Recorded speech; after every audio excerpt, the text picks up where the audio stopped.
Hello, people. Welcome back. It's been a little bit since we've had a ATL broadcast day, but we are back. I hope everyone's super excited for some more beautiful and wonderful StarCraft Community Team League action.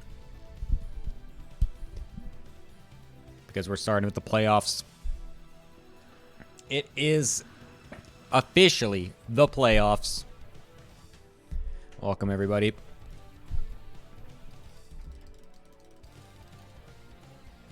We will be going through a King of the Hill bracket for our playoffs.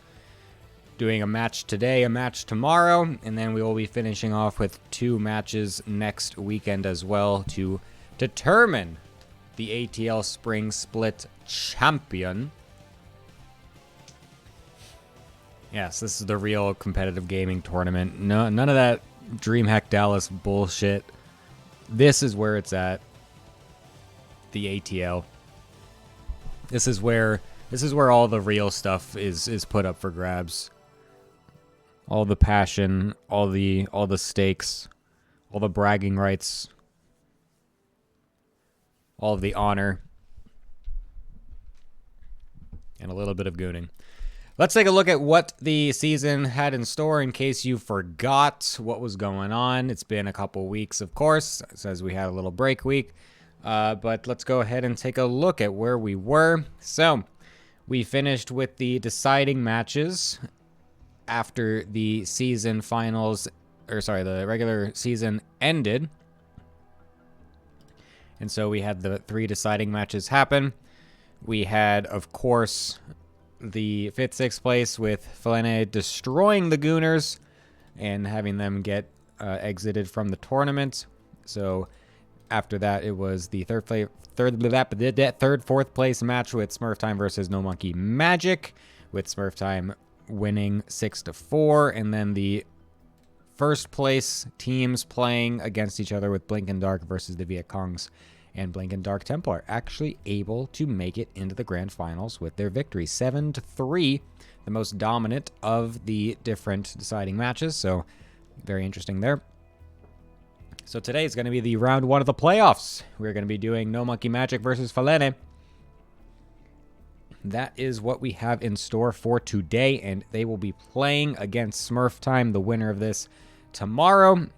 And then next weekend, of course, we will be having the last 2 matches. So everything's going to be super sick, super fun, super cool, super wonderful, super whatever. So yeah, cannot wait. So to go ahead and start to break down this match, we've got 2 people in the desk, analyst desk that is, waiting for me to talk to them. Hello and welcome Revo and Rake to the desk. Hello, everybody. Hello, hello. Hello.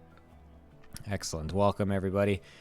Rake, your first time on the desk. How are you doing? Oh, I didn't change your picture. Whoops. You're Guitar King for today. Sorry. I forgot to do that. Thankfully, he has a very basic Protoss portrait, so it still kind of works out. Anyways, hi, Rake. Welcome. Yeah, I am very hyped for today's match because Angraf is playing for Zerg and Spacey playing versus Letalex. I wanna watch their games. Yeah, I'm surely they're going to be doing some interesting stuff. I mean, Angrath is a memer. You do like memes, I think, when in terms of strategies. Is that correct, Rake? You do some weird stuff in game.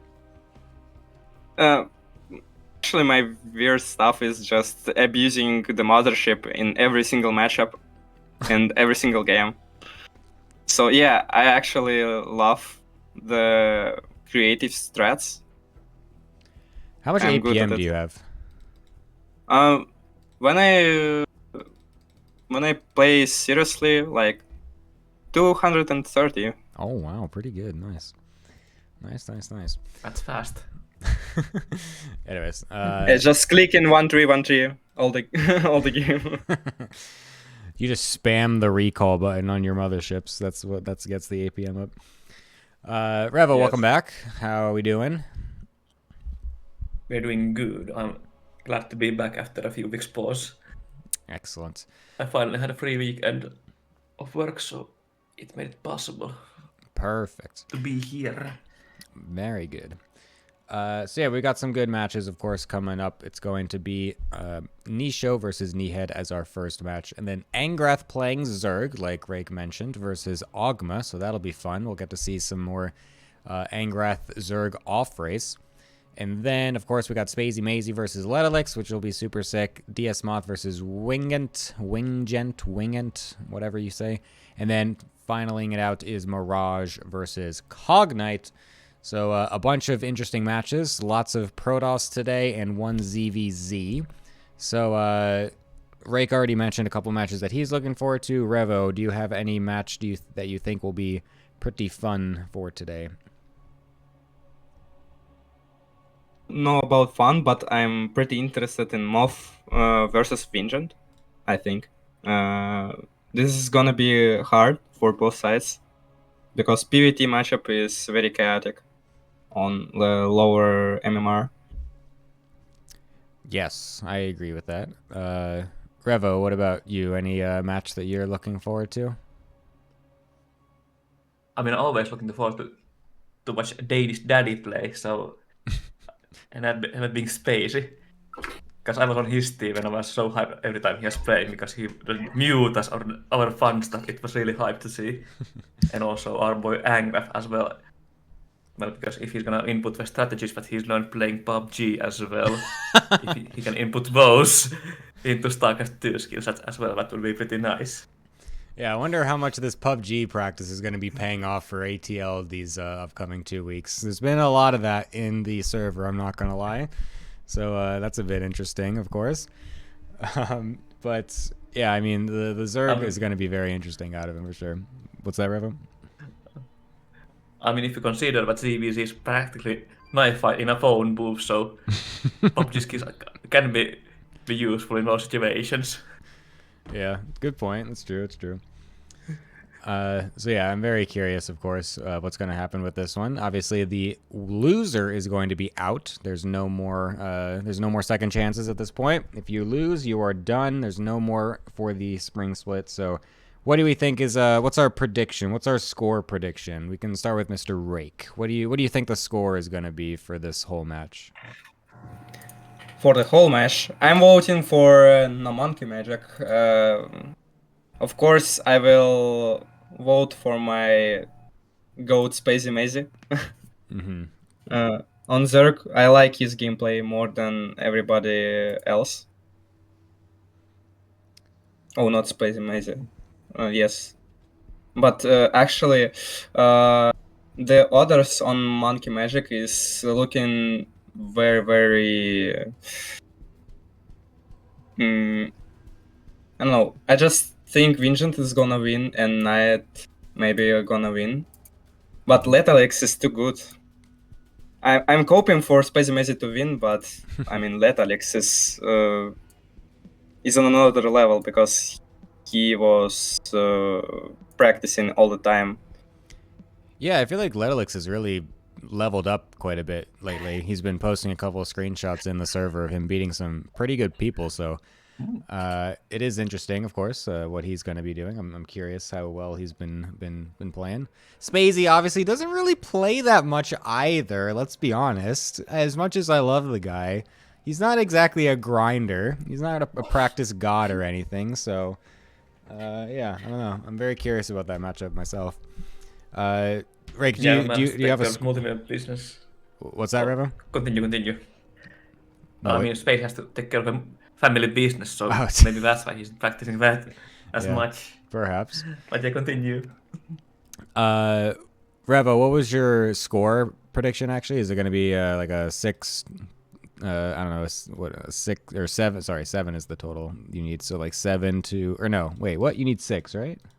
Yeah, it's 6. You need 6 to win, but I'd say it's gonna be 7-3 to Falene because I'm hyping and rooting for my former captain Spacey. Okay. So I'm pretty certain Nisho is gonna 2-0 Nihed. And ZVZ is pretty volatile, so I'm gonna go with 1-1 on that, and Spacey is gonna 2-0 Letalix. Because he's gonna use his family inheritance to purchase upgrades to his body So it's basically a mech god by that point. And PvP is really volatile in the early game, but I feel that it's a bit stronger on the side if you had Protoss to scale out at the tier thing and then DSM are playing, so it could be pretty wild. And I'm gonna go with 2-0 to Cognite and Mirage. That match is gonna go to Cognite. I see. Interesting. So yeah, Rake, what score do you expect to happen? So I think Lethal X 2-0 Space It and Nisho 2-0 Sniet. Vinge and oh, I don't know about this pair, but I think Andreas gonna win Okma, and yeah, I'm pretty sure Vincent is gonna win Moth in this battle.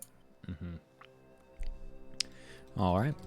Well, thank you guys for your thoughts as we start off this wonderful match. We'll be back with you guys a little bit later to discuss what happened and talk about any cool, funny things and make fun of the players, which is the most important part. So I'll be back with you guys later. Thank you very much. See you later. Excellent. Okay. As I cut them off so they can't possibly say anything, we are now going to go into our first match. It's going to be Nisho versus Kneehead going first. A PvP to start things off in pool number 1.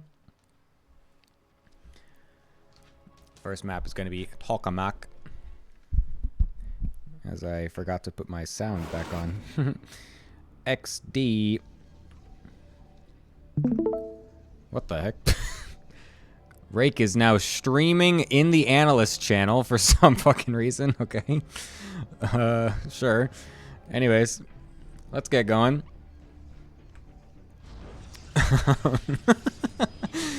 Alright, let's go into our first map of the day.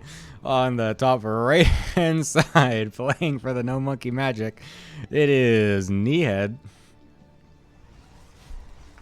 On the bottom left hand side, playing for Falene, it is Nisho.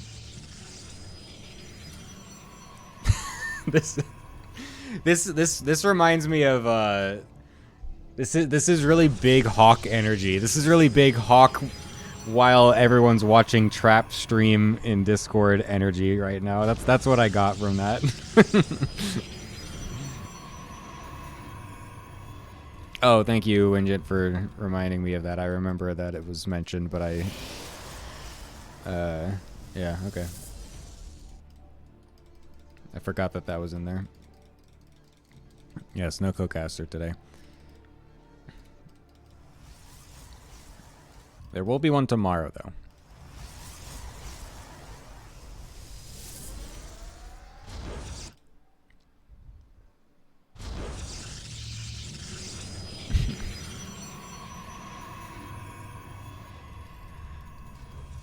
Oh my god. Anyway, so we're going to have a 1-gate expand versus a 2-gate with Nisho also throwing a proxy pylon down. I like that. I love to see memes.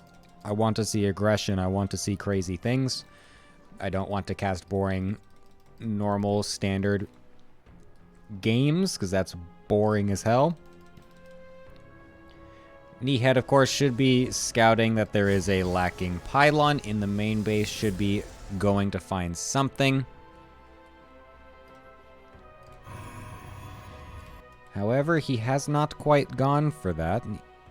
Important scout. Is he gonna proxy something else? Or is he just... Oh my god, he's actually pretty close to scouting that. Oh my god, it's gonna be proxy Oracle into proxy DT. Oh, so based. So based.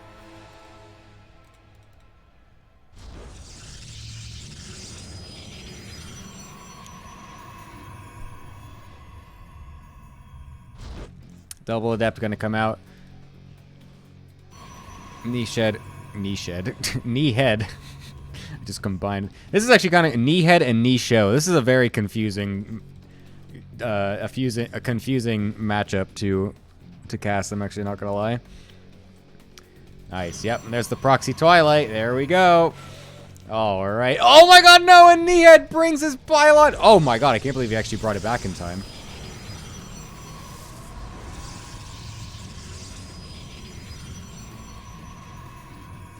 I'm actually amazed that that got back. Okay, well, anyways.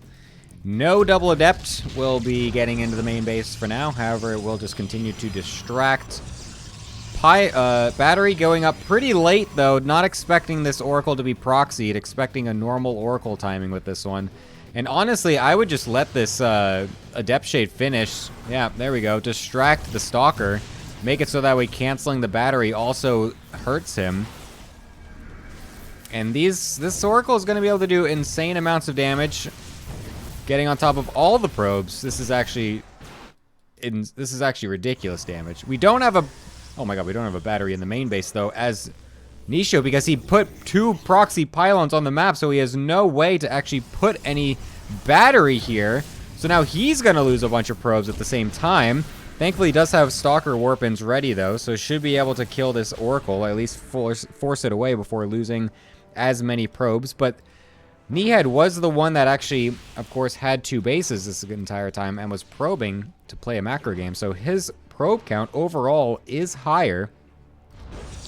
And there's still an Oracle on the field, which means that we'll be able to still use detection against the Dark Templar that will eventually be coming across. And with the Nexus still online, this doesn't actually look that terrible for Nehead, considering the fact that it looked for a second like it was going to be completely game-ending.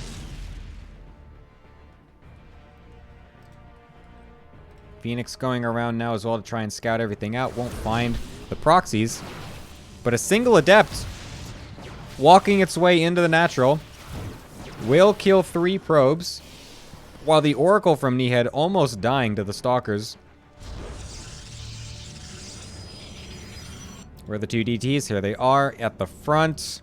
Where's the Oracle? It is over here. Do we have recall? Yes, we do, as long as we don't chrono boost anything. Alright, let's see.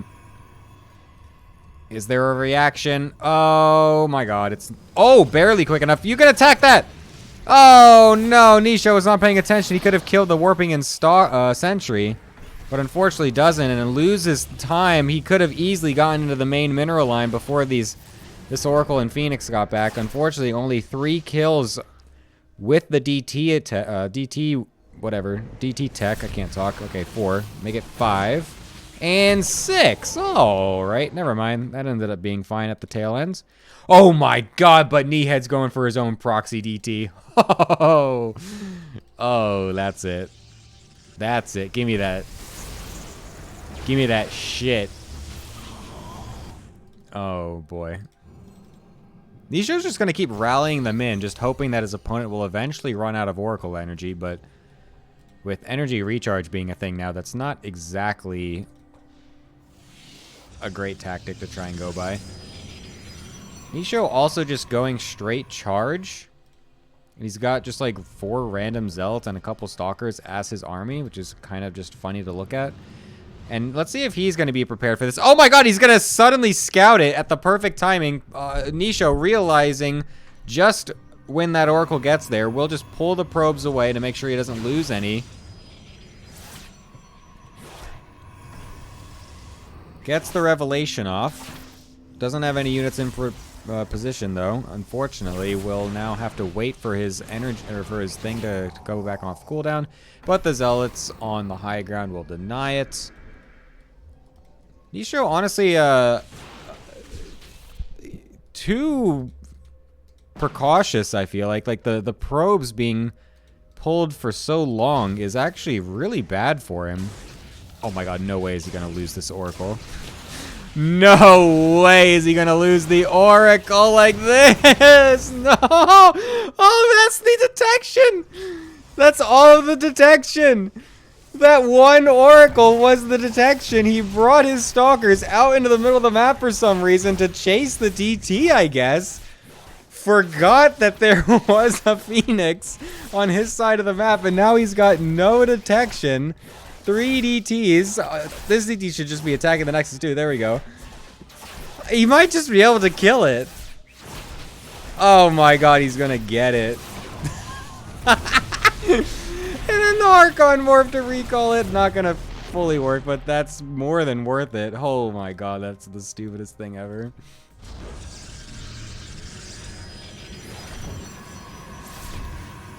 That is so ridiculous.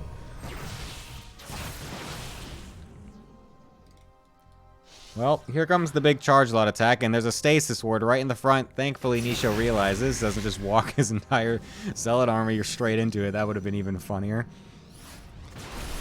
Will we be able to defend this as Nihed? I mean, we have defensive DTs, so I feel like that's going to be totally fine, and an Archon getting buffed up by a shield battery. This attack looks extremely, extremely held. Nisho completely all in with this. He's got a Nexus halfway done back at home, but that doesn't really matter.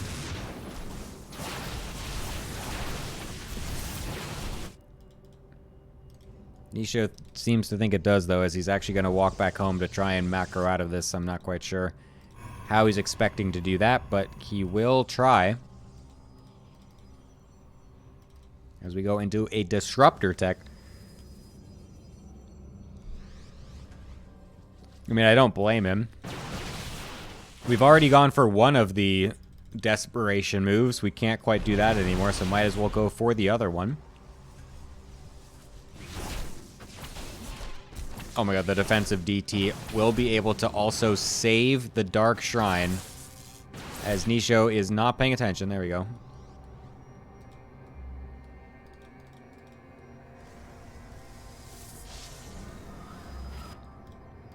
There is Blink as well for Nihed, so he will be able to use that. More of them into an Archon, you dummy! Oh, what a waste of a DT.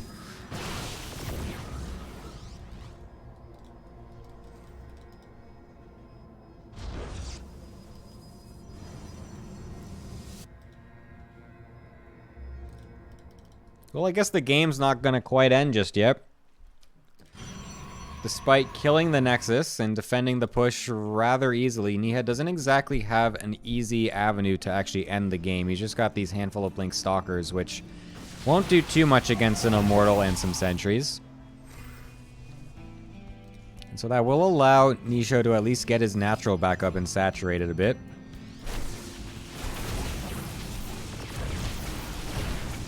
Finally, dislodges of this proxy will eliminate the DTs from the equation.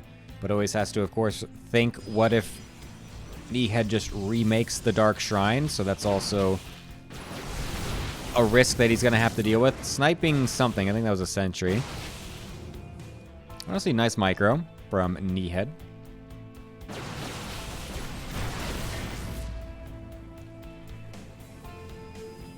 Where are the Disruptors? Oh, here they are. Okay. Yes, this is the finals of DreamHack Dallas. Alright, looks like Nisho's going to go for the second all-in.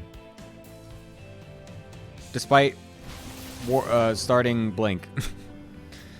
Okay, well, we're going to see if we can get these two Disruptors to connect. A couple Stasis Wards. We'll be trapping 3 Zealots for now. First Disruptor shot going off. We'll get some Zealots and an Archon. The second Disruptor shot way too early.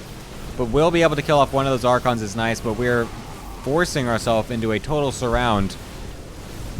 This does not look very nice for Nisho as he even recalls in the middle of the fight to try and save most of his army. The 3 Zealots walk out of the stasis immediately into another one. Oh, that's so funny. Oh no, and the Disruptor's getting caught as well. Oh, nice shot though on the back end. These Zealots are just... they're just stuck.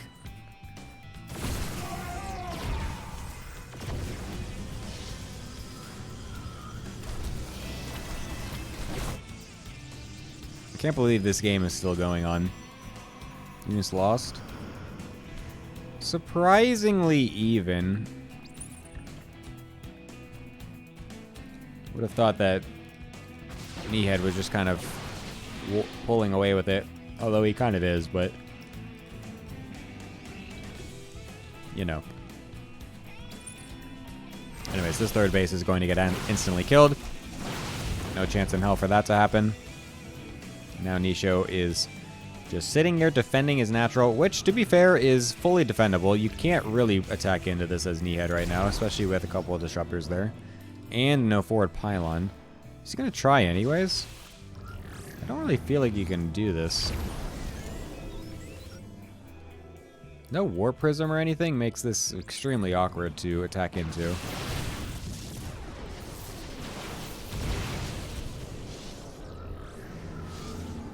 Nisho still does have his Dark Shrine, so that's still a potential avenue to find a way back into this game, but we do have a cannon and battery for every single mineral line as a Kneehead, so that's totally fine.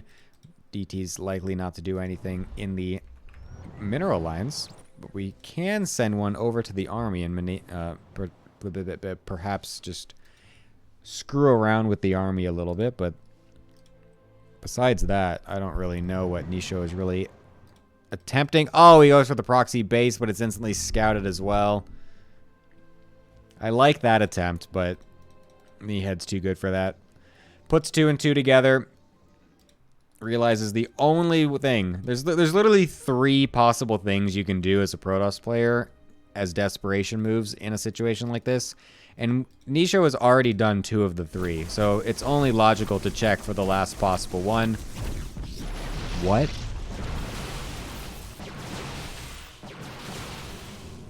And yeah, that's basically gonna seal the game here, I'd imagine. Final fight gonna be coming in. Double disruptor shot going on the Stalkers. We'll get a fat connection that's totally sick. The second one also getting a really nice shot. Third, also gonna get a couple units, but that doesn't matter. The rest of this is just way too strong. Forces the recall yet again. Than me, you know? As surely that is the end, as Nisho will be losing a disruptor on the front as well. Surely Nisho realizes what's going on here and will leave the game. Thank you, Infeza, for the raid. Thank you very much. Yes. It's very sad Battle Aces has been killed.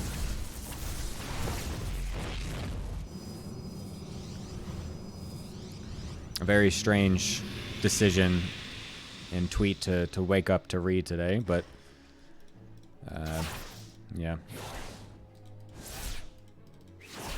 It's about as confusing as why this game is still happening. 15.5 minutes in, and somehow we're still in this video game. Kneehead just really taken his time to end this one, despite having pretty much every lead he could possibly hope for, bringing his entire army back to deal with a single zealot that we have an observer on top of.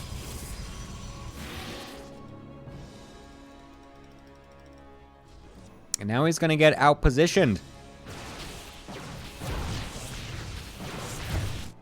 Like, where are we going? Why are we going all the way down here? Like, what? Our base is here. We know he's on 2, maybe 3 bases. Like, what are we going to the bottom right for? Just fucking kill him. Nice splits. Nice splits.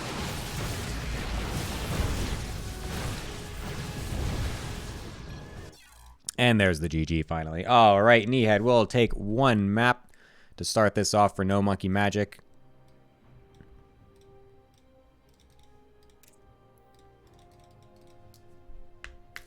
As we go into our second game here on Pylon.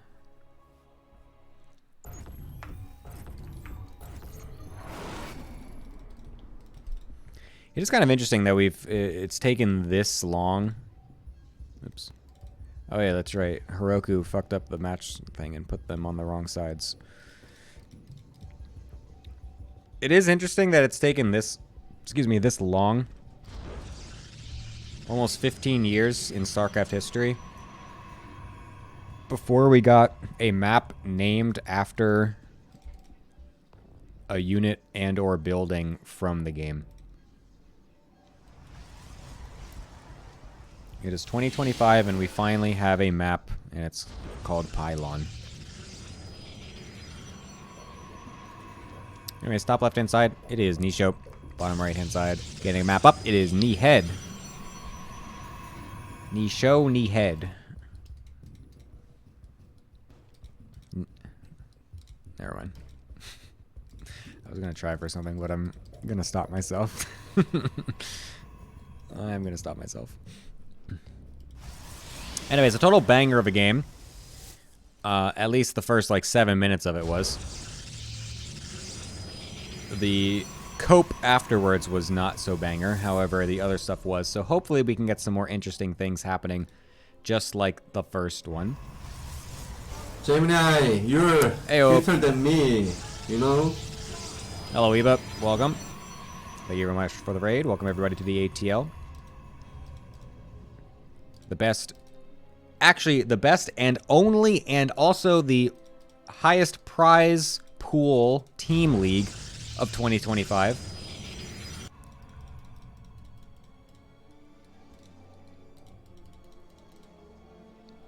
I hope you all will enjoy. I was watching Eba also before this broadcast started, because there was no one else on really. And he appeared in my recommendation tab, and so I clicked on his channel.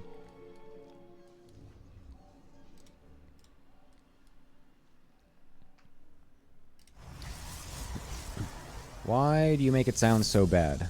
What? Make what sound bad?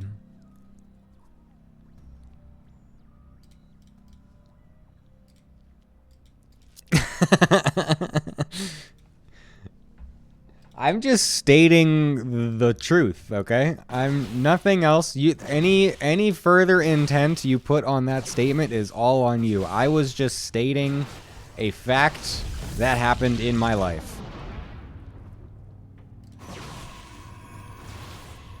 And described it exactly how it went down, alright?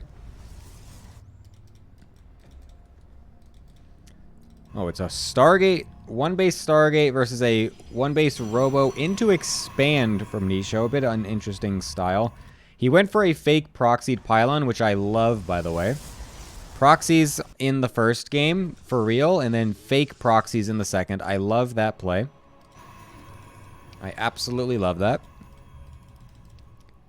You can see just how much Nehead is respecting this by sending another probe. I actually thought this was also Nehead's unit, so that kind of diminishes my point. However, he is still scared and is sending a probe around while going for an expand back at home. So, doesn't seem like he's actually buying it that much. What the fuck? He was going to try to go for his own pylon, but does get killed off. And then Nisha should be revealing that he is not actually doing anything because he has a hallucinated phoenix walking across the map. And generally, Nehead will realize that that means there's a very small chance of there actually being some proxy on the map. Will just barely miss out on this Oracle as well with nothing in the mineral line yet again. Oh no, are we going to have a game-ending Oracle 2 games in a row? Yikes. That is a lot of damage. Triple Oracle, or sorry, triple Stalker should be able to dissuade the Oracle for now, but 6 probe kills somehow actually makes it so they're even in probe count? Hello? What the fuck? Nisho's Nexus was that much faster? That's insane. Okay. Never mind. Game's still on. We'll be going right into Blink afterwards with the second Oracle also... Wait, what? Oh, that was a recalled Oracle. I was like, what the fuck? Okay, never mind. We'll also find that fake proxy pylon so he knows exactly what's happened so far in this early game, knows where everything is. And we'll just patrol that over in the corner for now. No blink just yet, interestingly. Is that just a mistake? It looks like it, as he is selecting it. That is a... yeah. Unfortunately, warped in a few extra stalkers before committing to the blink, so that's a bit unlucky. We'll get that a bit later, but we'll see if that ends up coming into a big role here in this game, because it is going to be a lot of extra gateways. It is a Mortal Sentry and a Prism coming in for Nisho, so without blink anytime soon, that does really limit what Nehead can do. Fuck these fuck these names, bro. A great lack of mobility from Nehead, with his blink being not even halfway done just yet.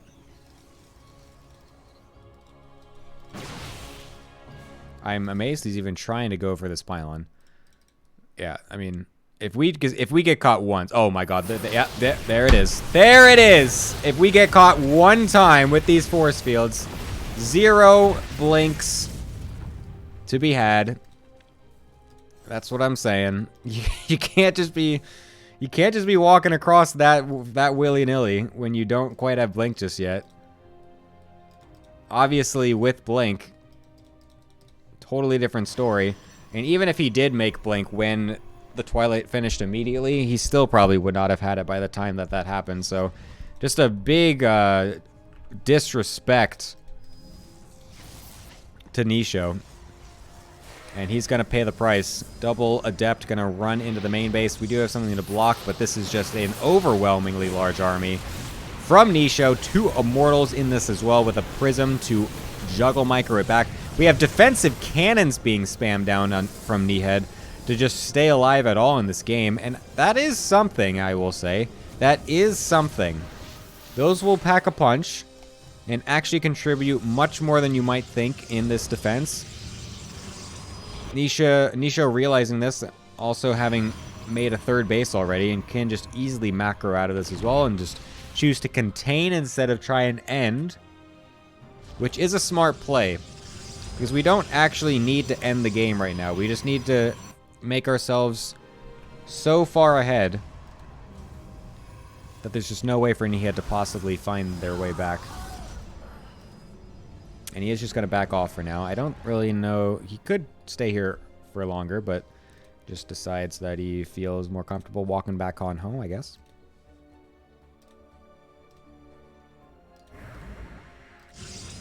And he will do just that.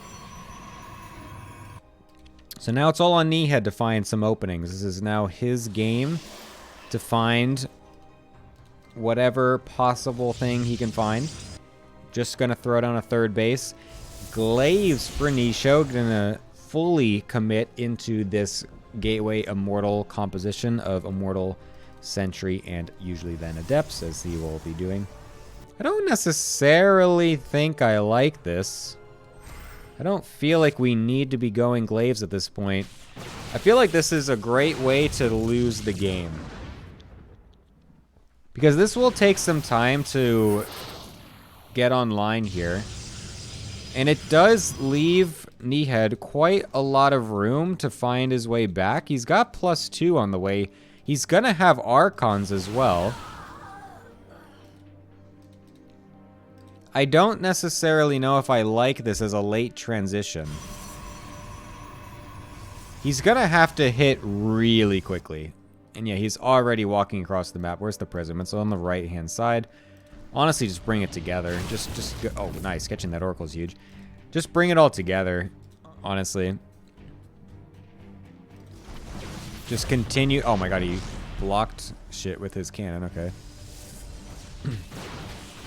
We cannot let Nihed get +2, and we cannot let him get Archons. We're even attacking before Glaives finishes. I think Nisho realizes just how far ahead he is. We'll be able to walk on in. 2 Archons are going to come in, but that's going to be not enough, as the rest of the army is falling quite heavily, quite quickly. As we're going to have a 1-1 situation for our first best of 2. GG.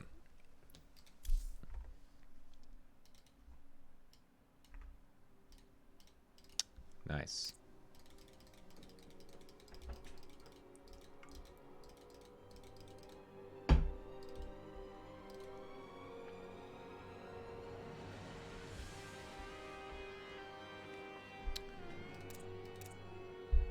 Excellent. A nice 1-1 to start us off. A good PvP. Gonna go right into... Oh, wait. Crap. No, not this one. That's right. Sorry. You said not this one next. XD. Sorry, that one's the last. We're gonna go into Spacey versus Letalix next.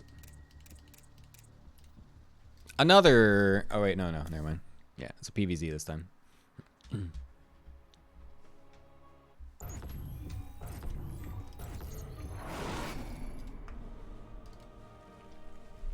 Wonderful.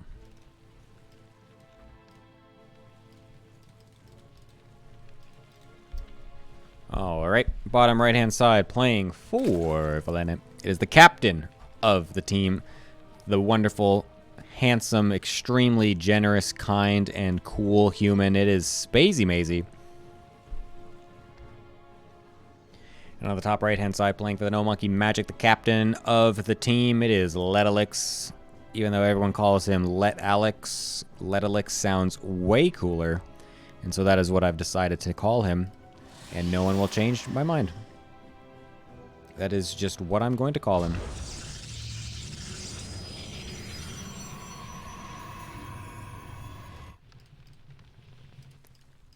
Spazy going for something very quick as well.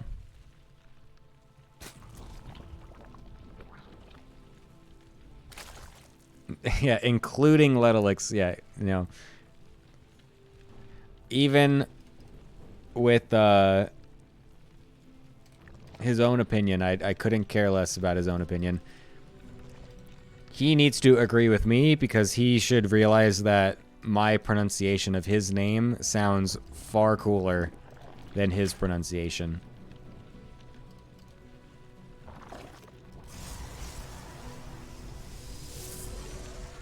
What will the response be to this early pool? It will be a Cyber and a Nexus quite quickly.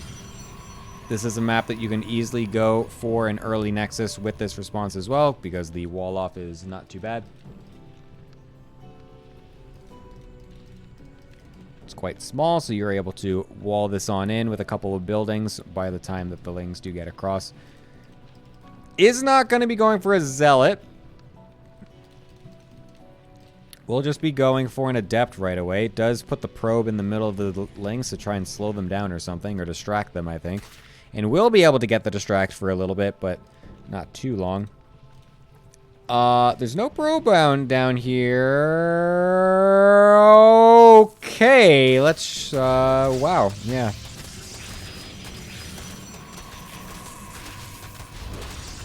Well.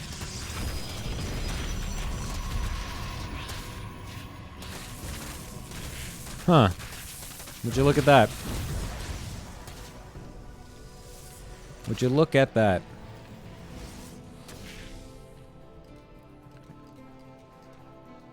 Well, the Adept will get out, and it will join the probes up here. And we will eventually kill off all of these Lings. However,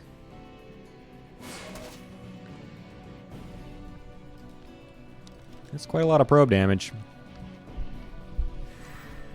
That is quite a bit of probe damage.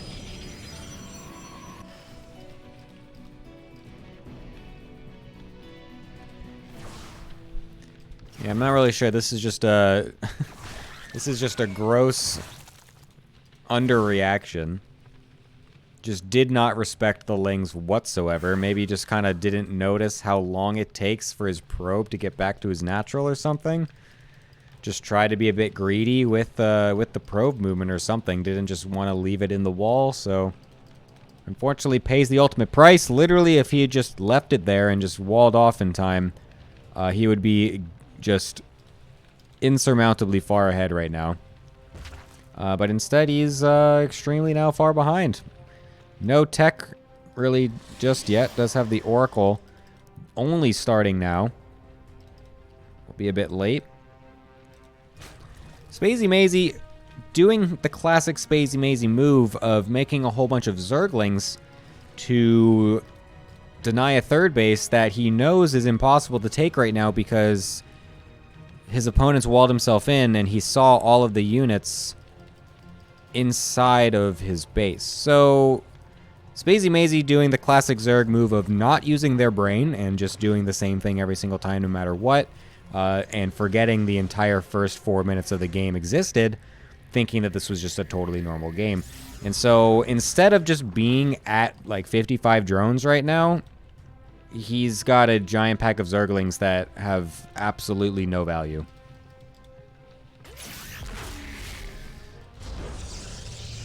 So that's a bit unfortunate, but anyways, we'll see how Spazy is able to navigate this mid-game, as he once again is going for a bunch of gases, going for his lair, and will likely be making a lot of Mutalisks, because that's also what he likes to do.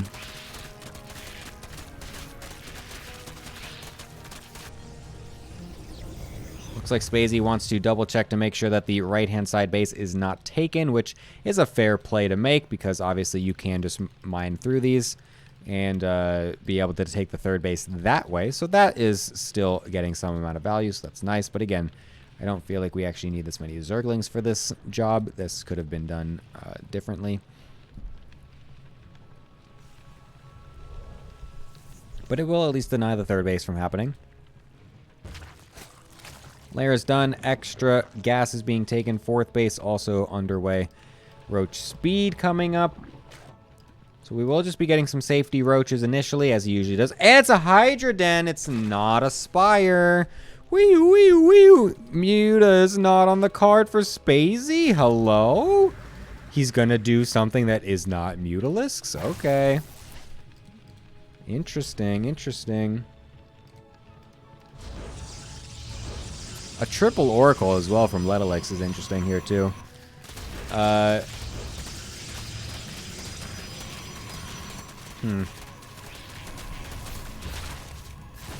okay.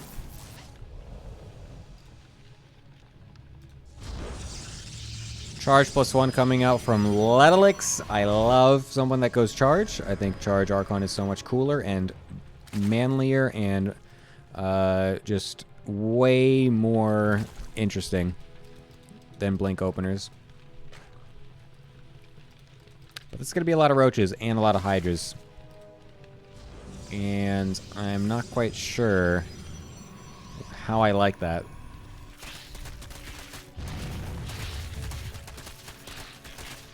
This might be a bit rough here for Mr. Letalix, I'm not going to lie.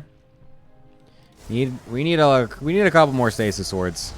We have completely missed this army. We have absolutely no idea this is coming. The stasis ward will catch all of these Zerglings, so that's something, but the amount of army on the ground for Letalix is just nothing. It's just absolutely nothing. So yeah, this is going to get overrun. Spacey Mazy easily finding his way into a Game 1 victory, despite the interesting opener follow-up. It doesn't matter because we killed so many probes with the initial Zerglings that, once again, were just let in for free, basically. So, unfortunately, despite Letalix's excellent improvement on the ladder recently, this one not going his favor. We'll have to sharpen things up for game number 2. On Maganatha.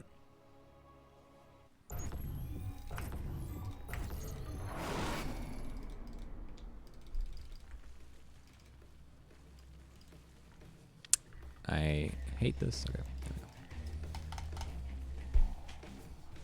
Alright.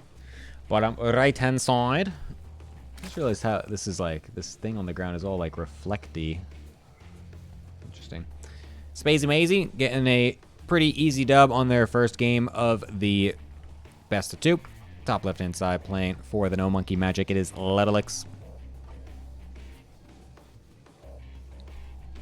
We'll see if he can get a better response this game to whatever Spacey throws at him. Since Spacey, of course, does love the strangeness, he loves the aggression, he loves to put his opponents on the back foot. But this time we'll just be going for a normal hatch first, so nothing crazy just yet.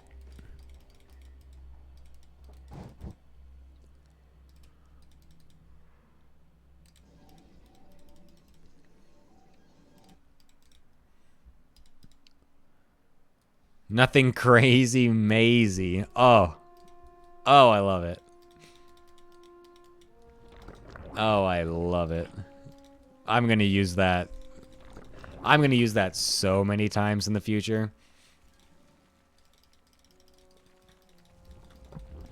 Literally every single time that Spacey plays from now on, I am going to use that. That's so good. Oh, that's so good. Oh, fuck.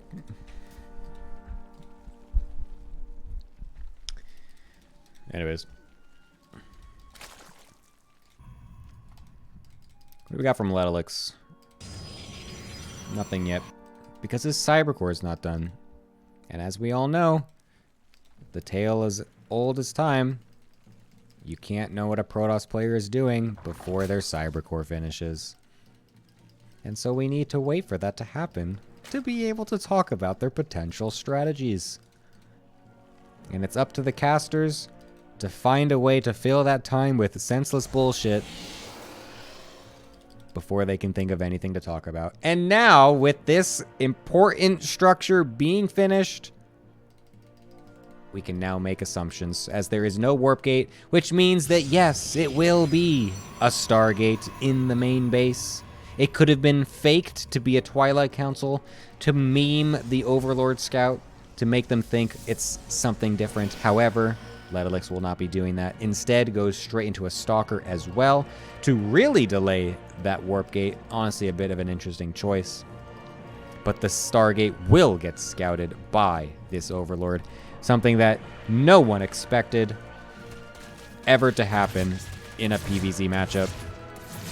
As the Adept will try and poke forward to try and get some damage, will be able to kill a single Zergling. Extreme worth.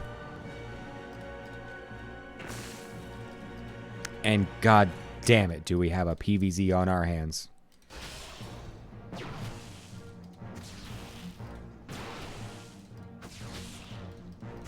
Kind of a Giga Chat Overlord, not gonna lie.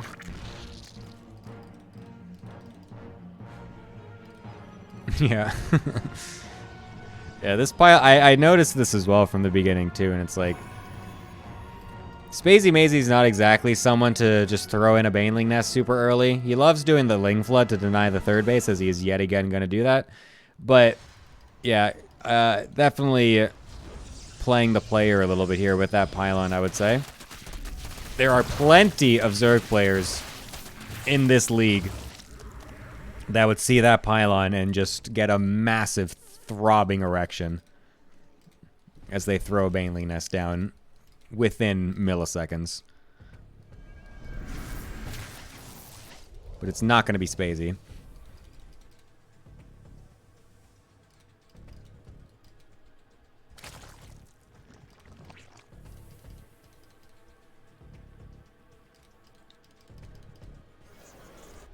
I also am just curious about this move from Spacey. This is like I was saying, this is just kind of this is just a classic Spacey move.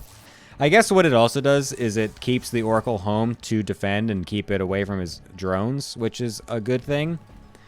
But it's like, since Recharge exists now, it's like these little Zergling pressures on the third base just don't really feel like they do anything. Like they never feel. I'm so happy every time I see a Zerg player do this. Even before Recharge, to be honest, I was like, oh my god, this Oracle is just getting insane damage anyways. Like, even beforehand, it was like, if they just make a bunch of random links to try and deny my third, I'm just like, okay, sure, go ahead. I'll gladly just keep my oracles at home and just kill all your fucking links and make them useless. Like, this is great. You're not going to kill my third.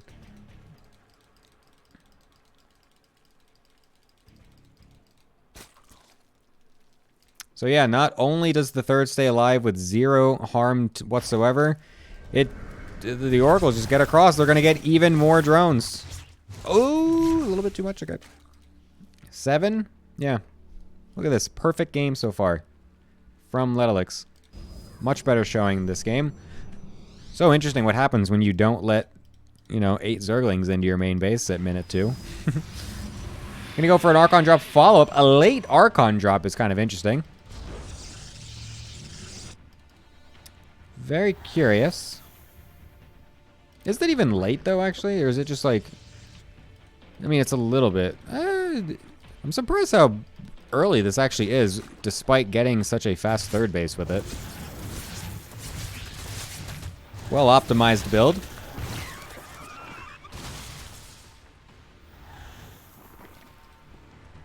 We'll be able to kill a queen, which is nice. Should be able to pressure this fourth base once we realize it's here. There we go. Spacey almost donating another queen. But we'll just donate the Overlord and a few Zerglings. And Ledalix will hightail it on out of there. Or not. He could just stay. It's still free to do that. It's his choice. It's an open world. Anything's possible. Mutas is the play yet again for Mr. Spacey. Going to go back into his classic tried and true. Does have the fake Hydra Den in range of Letalix's army, though. So will Letalix actually realize that we do have Mutas coming out? I don't think he does. A nice mind game coming out from Spacey. Doing the thing he always does, except slightly differently. They never would have expected it. Oracle running into the natural. Will be able to scout the Spire at this point. Just barely sees it.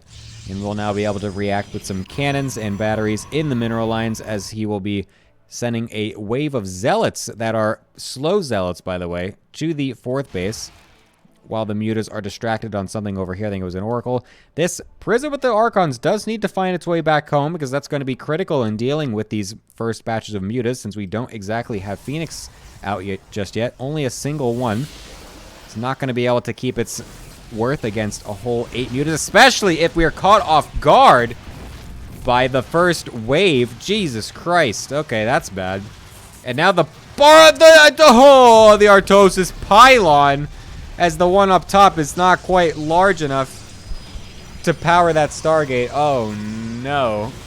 Now the Archons come back home, but a bit too late. We'll eventually, you know, at least kill them, we'll at least throw them away for now. Force them away. I can't talk. Shut up. But the momentum is definitely in the favor here of Spacey. These slow Zealots meeting their end on the right side as well without doing really anything. And the 5th base is going to be coming up. And so Spacey, with just those initial few Mutas, will force a massive reaction from Letalix and will just be switching into the Hydras from that point on.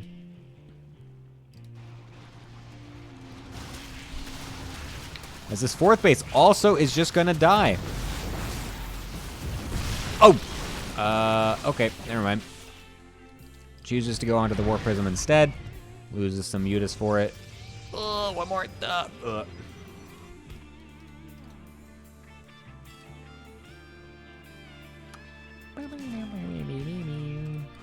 Double Immortal as well coming out. Honestly, pretty based from Letalix, despite the fact that there are Mutas on the field. I feel like Spacey Mazy really could have read into the fact that there was a second Robo in the main base, although I guess he doesn't quite realize that is a second one. And I'm curious what it would have looked like if he, instead of going into the Hydras, if he just went balls to the wall on the Mutas instead.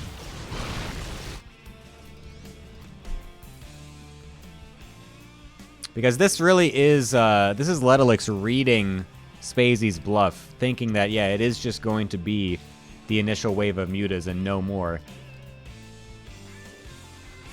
And that will still set him up for a potentially a game here. He's not actually dead whatsoever. This 4th base is up.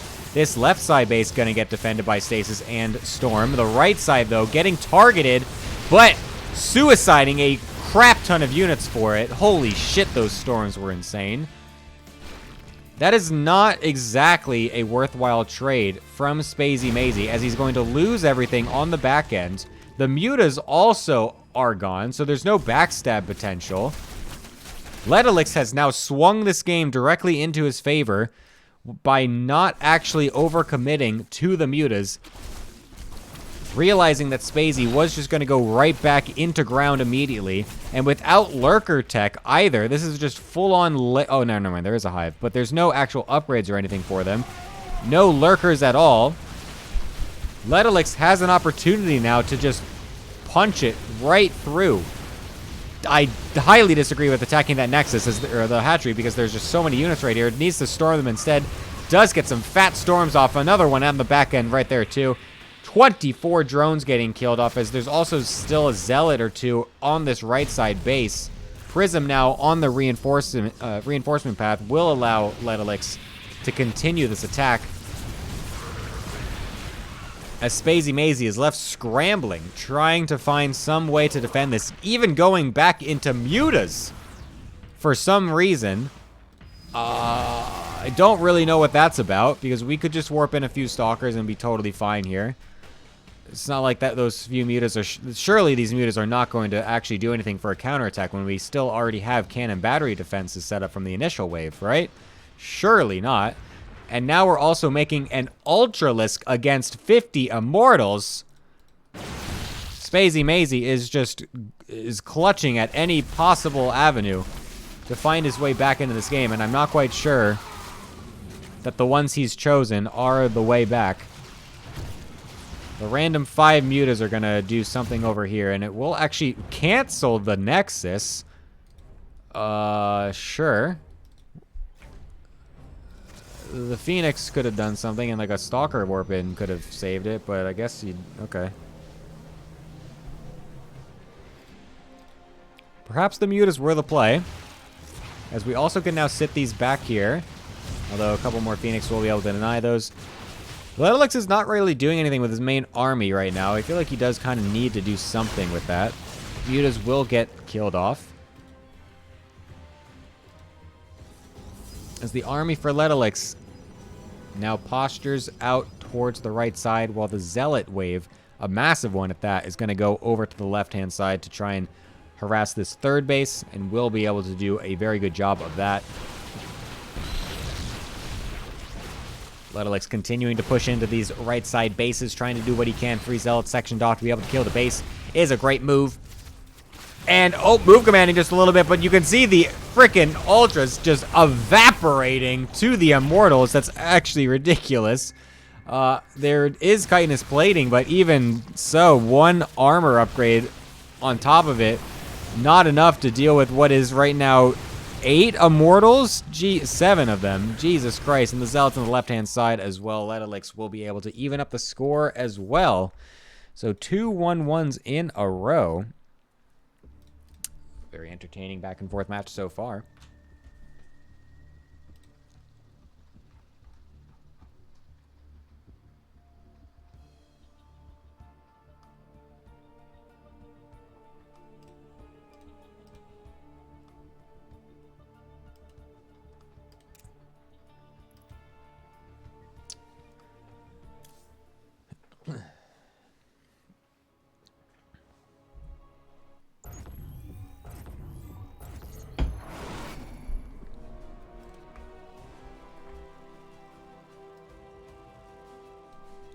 All right.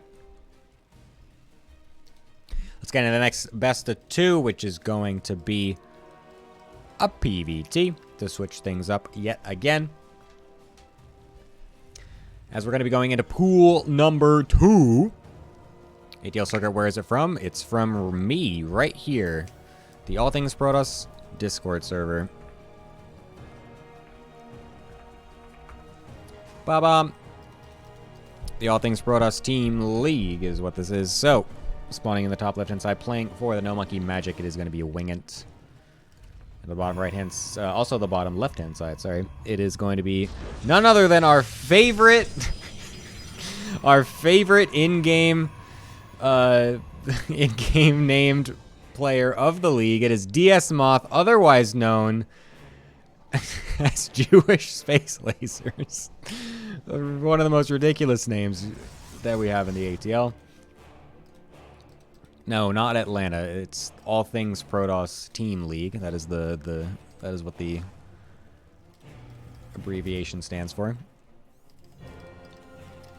Anyway, so yeah, this last match that we just had versus Spacey and Letterlix was the captain's match, the highest MMR that we have. So that is around a 5.5 to 5.8 or so. MMR match that we just had. This one's going to be down in pool 2, I think it is, right? This is pool 3, actually. Sorry, this is pool 3. Whoops. Excuse me. This is pool 3. So a bit lower in MMR.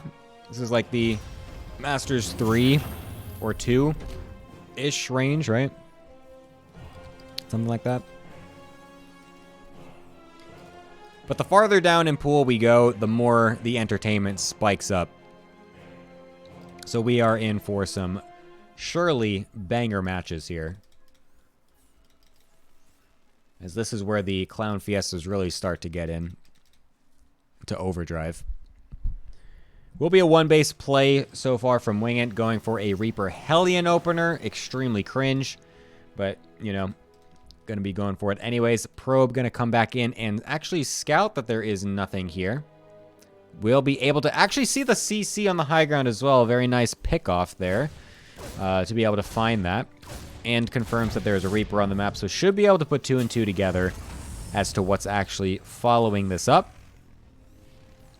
Let's see if DS Moth is able to respond in kind. I love that he's actually using the pylon marker, as it is completely fine and totally efficient and optimal placement of the pylon. Anyone that says otherwise is coping out of their mind.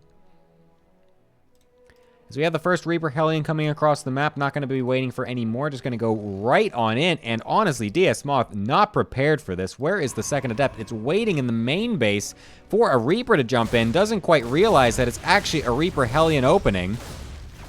Wingant deciding to attack the Adept instead of go to the probes for some reason. Will run away, so it luckily doesn't actually lose the Reaper. But, yeah... Honestly, it could have actually done a little bit more there. Does now jump on up with the double Reaper, so that's quite nice. As DS Moth is yet again out of position, but the Hellion getting killed off by the Adepts, and a battery in the main base, well-timed, should be enough to be able to dissuade these Reapers from doing any more. So honestly, very nice defense from DS Moth.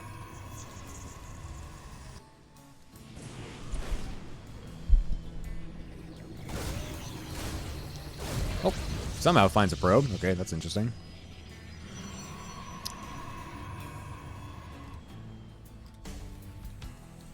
Honestly, great defense. And now this is going to be very awkward for Wingant because now he's going to be having a much later second CC. And there's going to be more opportunities for Mr. DS Moth to potentially harass all of this with a Warp Prism follow-up. Double Reaper yet again getting denied. Getting awfully close to getting killed as well. Okay, we'll back up.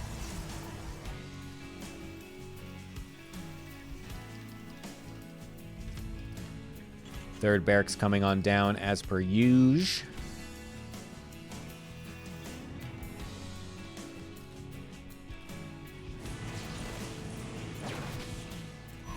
Question is, how aggressive is Mr. DS Moth going to be exactly?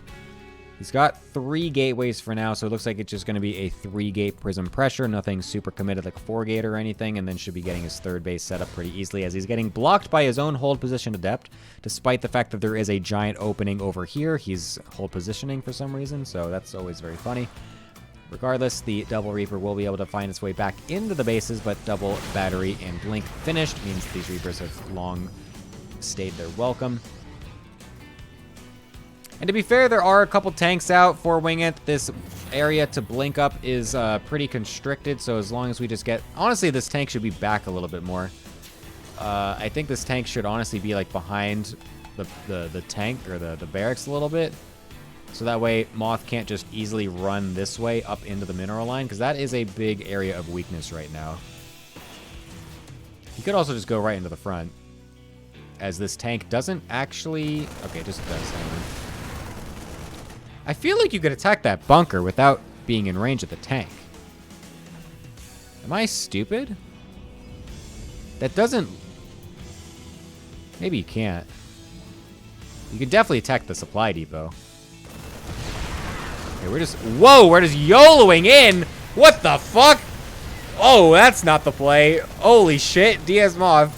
Not realizing that there were 3 tanks on the high ground with stim finished. Holy shit, am I watching Moth or am I watching Patience? Jesus Christ. Well, that's one way to blow away your entire early game lead. The crazy thing is he didn't even look. He didn't even once look in the main base to see if there's an avenue to get in there. He just wanted to bust down the front at all costs. So yeah. Definitely had more opportunity there as Moth to just bounce back and forth a little bit. Doesn't manage to do that. And now Wingant, honestly, I feel like Wingant should have just walked across the map right after that. Like, that is so many stalkers to kill. It's that early. And you know it wasn't a 4-gate blink either. You had full scouting information. So you know the production is lower as well. Just like get the first medevac and just go, honestly.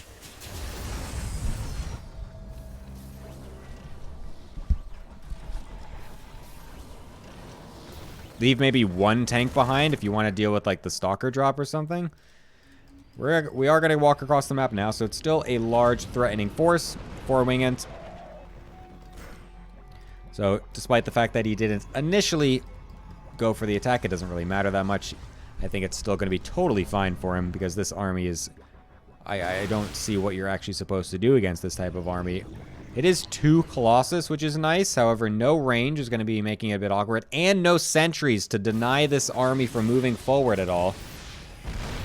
Means that Wingant has a clear path directly into Diethmoth's side of the map. And a nice initial engagement with the tanks is going to be able to do pretty good here. Diethmoth forced back into his bases while barely even touching the army of Wingant. This is going to be just so impossible to dislodge as Diethmoth.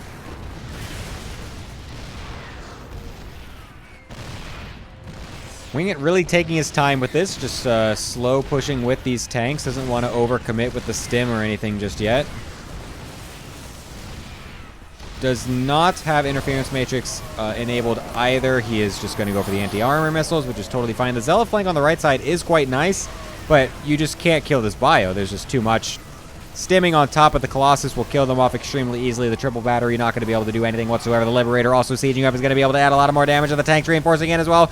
Everything coming in for Wingant to be able to destroy this third base as Diethmoth is left with 6 army supply and absolutely nothing else to be able to win this game as he's coping out of his mind trying to warp in 2 more extra stalkers to be able to kill off absolutely everything, but he's not going to be able to do it because there's so little of the rest of his army. A couple more zealots coming on. It's Colossus also coming on in to try and do anything, but no, nothing's going to work because there's so many bio units here. Surely there's going to be no way for Diethmoth to be able to actually kill any of this off this thing. He killed his own tank, unfortunately, and that's going to be the key to leaving the game. Holy shit. Okay, we're going to get blah, blah. All right, thanks. Jesus Christ, dude.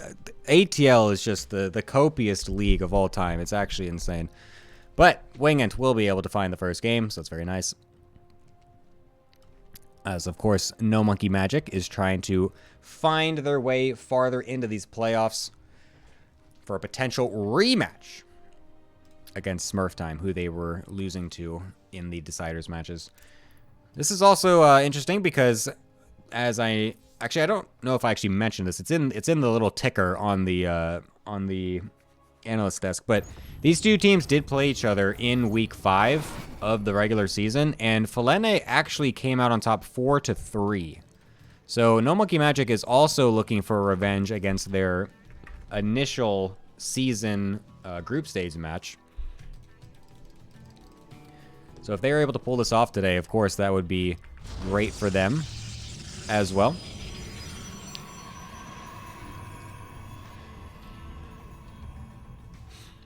Alrighty, top left-hand side, playing for Falene, trying to find a nice evening score yet again. It is Diethmoth.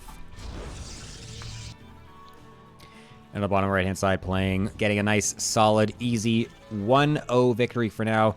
It is the Red Terran playing for NoMonkeMagic Wingant.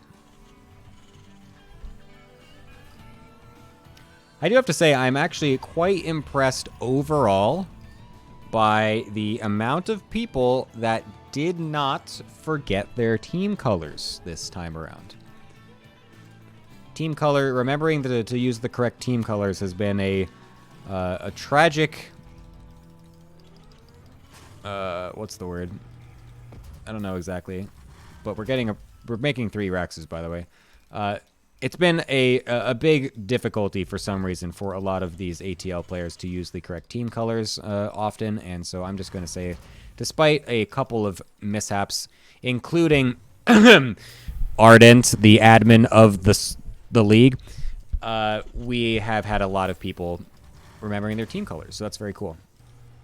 Makes the observing experience much more interesting and fun. And a 5 Rax is what it's going to be. What the fuck? Jesus Christ. Can you even support 5 barracks on 1 base economy? Hello? Yeah, it's going to be a 5 Rax SCV Marine all-in from Wingent. My. Honestly, okay, so this is the cringiest shit I've ever seen. This is, like, actually just so insanely degenerate.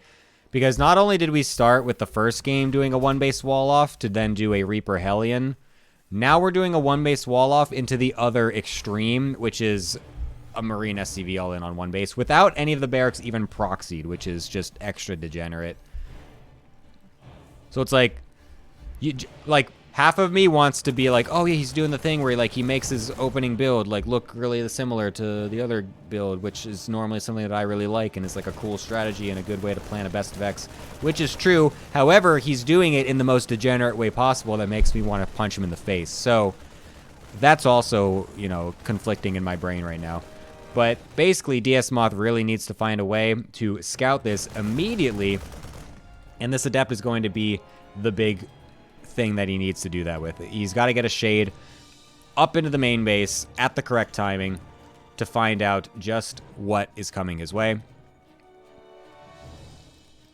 Because right now, he has no idea, and getting swatted away like this, all the way down to less than half health, is not how you want to be starting this. Adept Shade will be able to come in, doesn't quite see anything just yet, but honestly, seeing 4 Marines at this point, after a 1 base wall-off opener, I feel like that alone should be telling you something. Who the fuck makes 4 Marines while going for a 1 base wall-off? If you're not doing something like this. This is insane. He's gonna go in again. Oh, he's also got the, Tastosis now, so very based. I mean, now he's going to see it, obviously. But, I mean, obviously the fact that we've also seen no reactor on our barracks. I mean, you don't really need to double... What? Moth. No. Moth. You need all hands on deck right now. Okay. Well, you at least kill the reinforcements with this thing. Nope, it's going to just walk all the way back. Okay. Recharge on the sentry. Let's see what the choice is. Is it going to be a force field wall, or is it going to be Guardian Shield? An Immortal is an interesting one as well. I mean, he had a Robo, so you might as well. All right, this sentry is so important. We need to see something. It's going to be the triple force field wall that doesn't actually block everything, unfortunately, so the Marines are going to be able to walk right in anyways. Oh my god, that is not the play. Probes also just mining freely in the main base. I'm not sure why we're even trying to defend a natural when we just saw it a totally 1 base all in. But he tries for it anyways. And so, yeah, well, that's that. Wingent will get the nice swift 2-0. Moth, why are we trying to defend the natural? It's a 1 base mass Marine SCV pull. Just give up the nat. You have a sentry with 50 force fields. Just walk up into the main base and force field the ramp. What the fuck? Oh, man. Well. Oh, well.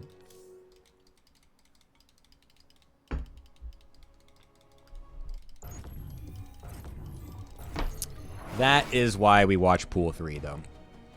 It's the most entertaining. You don't get games like that in the captain's matches. That's for sure. All right, let's get into our next match here. It's going to be Pool 2.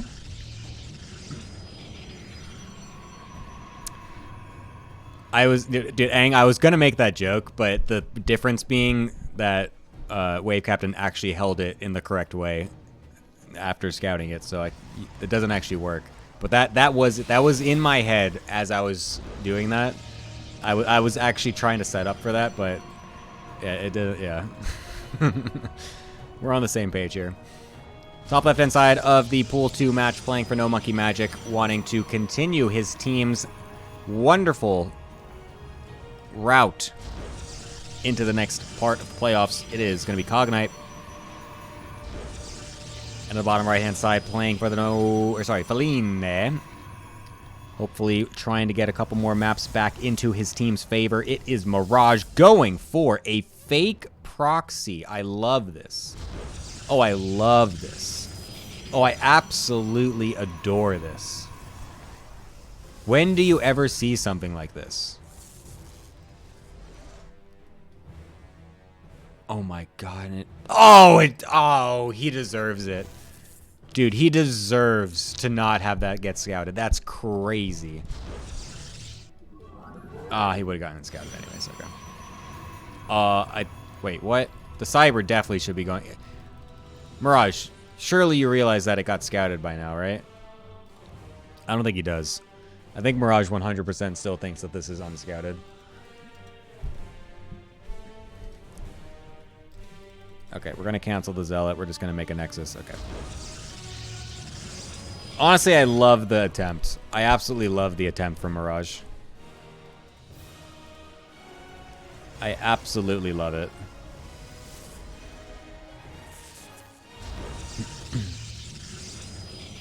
This would have cooked so hard. Like, imagine if Cognite doesn't see it, and then he's just expanding, and Cognite is just sitting there waiting for a proxy 2-gate stalker opener. Like, oh, this had the potential to cook so hard. I'm actually so upset that that Cognite scouted it. I respect this build. Mirage absolutely deserves to have that not get scouted. You can see Cognite's still confused, I think.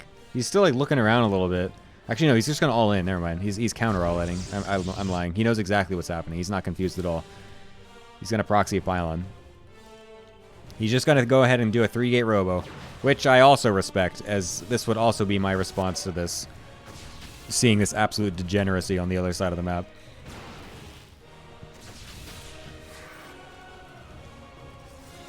Excuse me.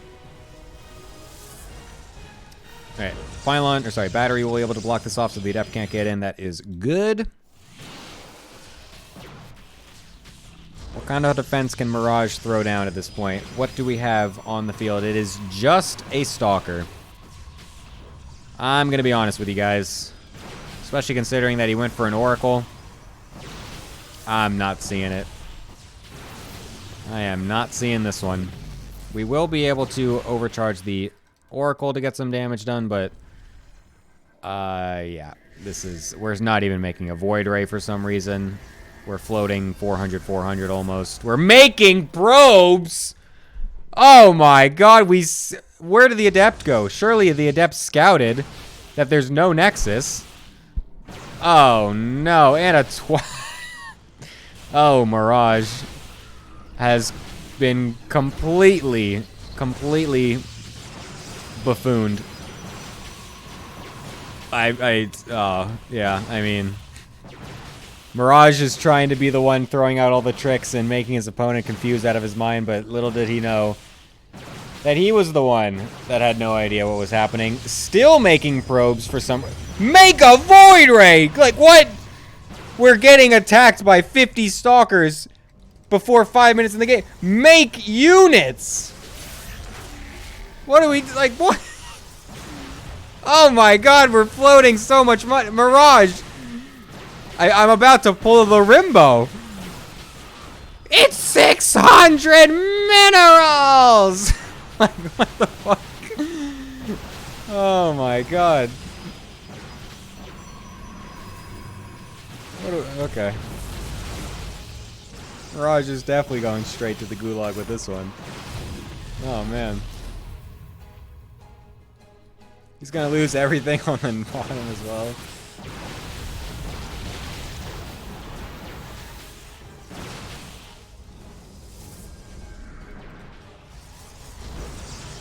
I'm actually so curious what this looks like if he just made Void Rays nonstop. Like, cut the Twilight, if he just made nonstop Void Rays. I'm curious what this looks like. It would definitely look different. Oh, nice. It would definitely look different, that's the thing. And I might even say he holds. This is hilarious.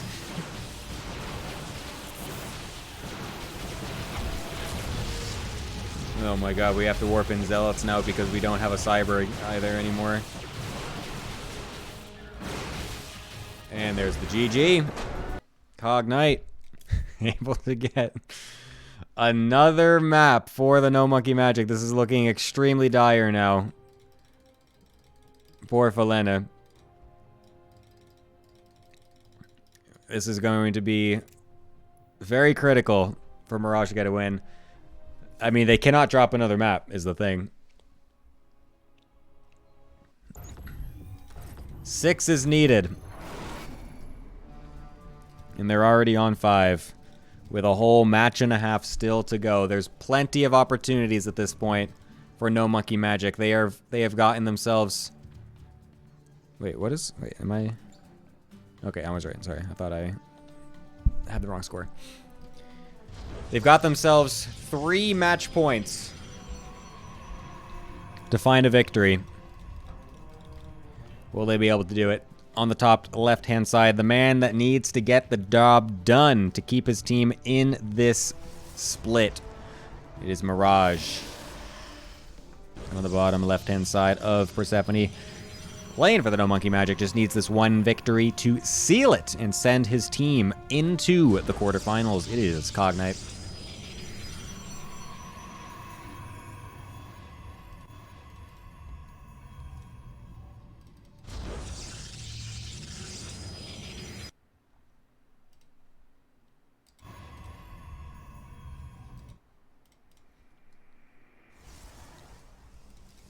Keeping all of our buildings in our base this time is Mirage. I wonder why. I couldn't imagine a reason.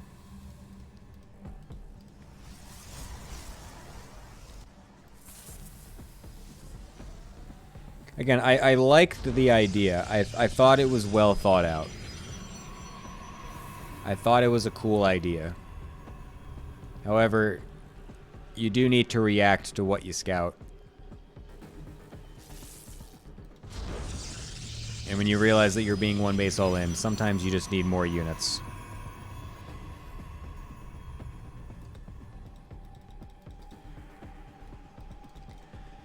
Sometimes you just need to make some damn units.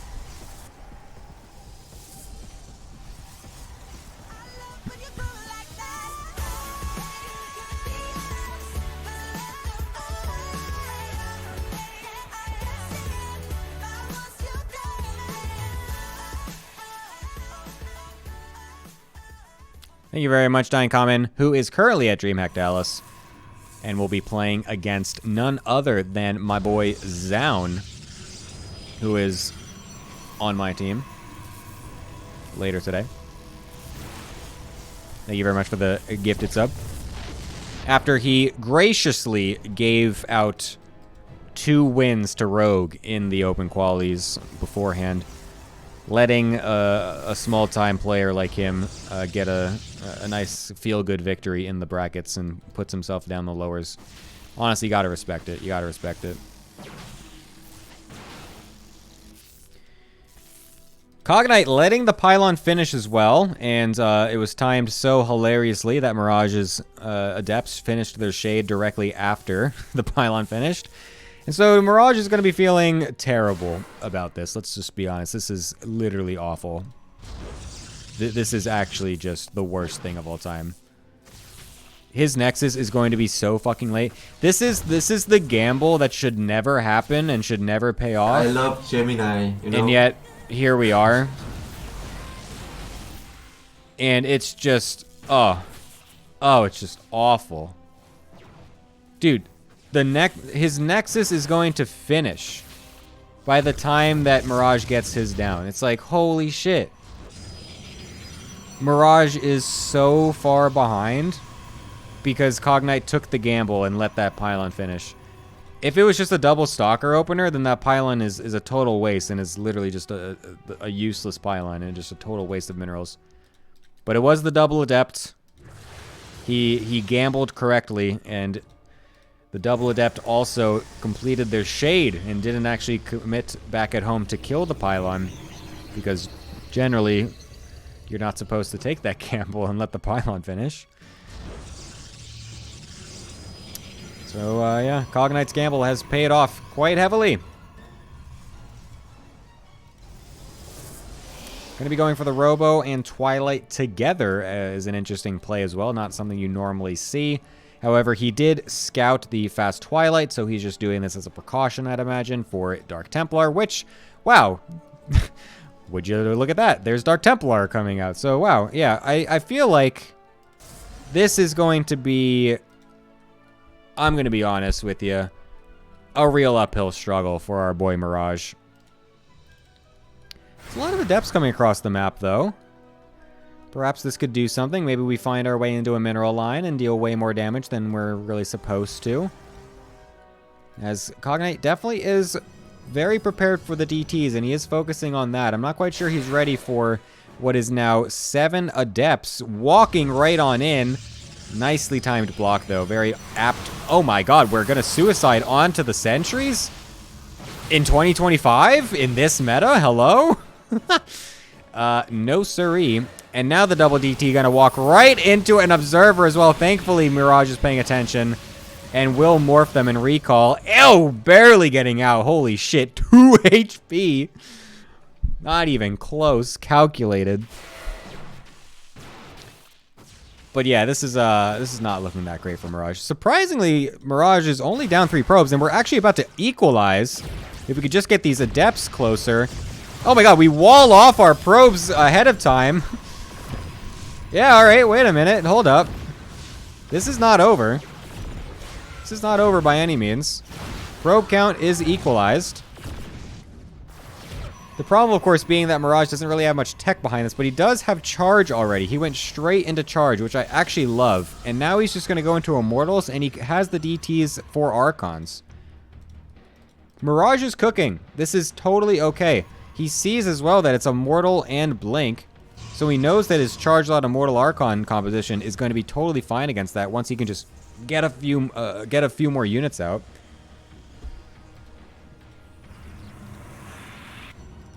This is actually not looking awful for Mirage whatsoever. The problem, of course, is this current timing right now. He needs some more time to actually bolster this army. He needs another Immortal. He needs a few more Warpins. He needs another Archon or so. There is a little bit of room here for Cognite to potentially find some damage, at least cancel this third base.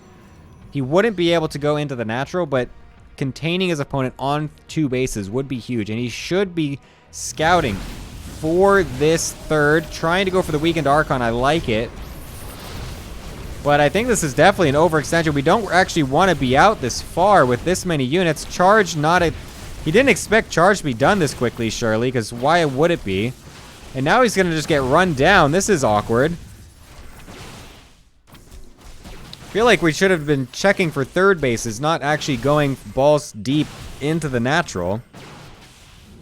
And now Mirage is the one that has the opportunity to throw it on back. He's even got a proxied gateway on the bottom right-hand side. Mirage was planning to go for this attack from the beginning, and it looks like it's going to be successful because this army from Cognite is not well equipped. That is an insane forward blink. If Mirage just A-moved that, he just wins the game immediately. That was a ridiculous forward blink. Finally, we get the Archon. Oh my god, these blinks are ridiculous. The charge is off cooldown. We can just charge onto the Stalkers. Holy shit, I can't believe these blinks. Honestly, to be fair, that pullback Prism Micro was not bad whatsoever. That was actually pretty well executed. Mirage is kind of fumbling this a little bit. He is hemorrhaging units way too much right now. He needs to just focus. He needs to choose one thing to do. And he has finally done that with the Nexus. We'll focus that down. Loses a lot of the units to do so, however.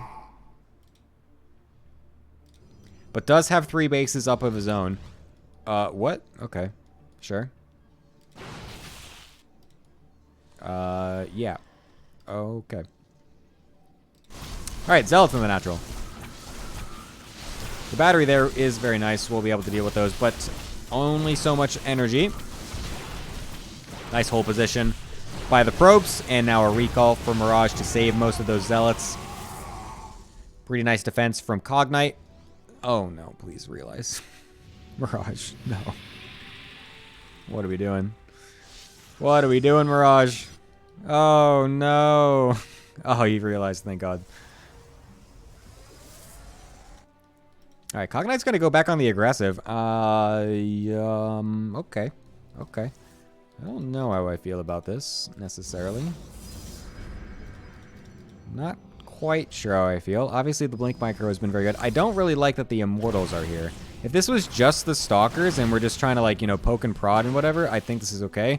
I don't think these Immortals actually need to be here. I foresee these Immortals just getting jumped and surrounded by Zealots, and that's literally exactly what happens. That's literally exactly what happens. Okay, thankfully the Prism is here. We'll be able to keep those alive, but now we just have to run away with the Stalkers as well. So yeah, a bit of an unnecessary unit hemorrhage here from Cognite, as Mirage is going to be totally fine to just take those.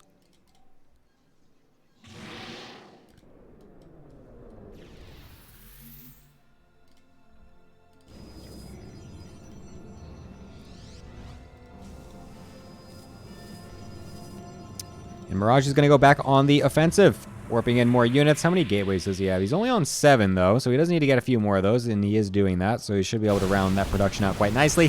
Cognite caught a little bit off guard, not quite blinking back just in time. We'll be able to do that just now. Unfortunately, the Immortal is left on the front line. Somehow does not get killed off, so that's very lucky. I'm blown away at all these forward blinks. Double Immortal into the main base is going to be quite interesting here. Right. That's just forcing a defensive warp in. So that will at least deny the extra forward aggression from Mirage. But unfortunately, it feels like Cognite is now missing the army. Oh my god! Blinks into the army, not expecting it to be there. Cognite is extremely gung-ho about these blinks.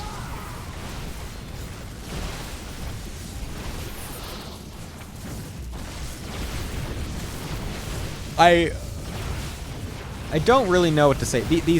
Oh my god, these blinks, man. These fucking blinks. Why do we keep blinking into the army? Oh my god, the Zealot's gonna keep coming and connecting onto the Stalkers every time they blink forward. Does kill off the 2 Immortals, which is nice. But we will just have more coming across from Mirage. I honestly feel like we need to be relying less on this forward gateway on the right-hand side and more with a Prism. But now we're getting a lot more Zealots into the front line, and this is going to be very nice for Mirage. He does have a +1 upgrade advantage as well. The Blink Stalkers can only do so much. Only 1 battery to defend is not going to be enough. Mirage keeps his team alive.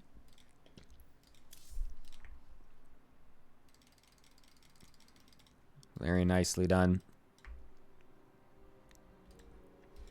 Falene is not down yet. 2 more matches to go, and they find their way into an ace match.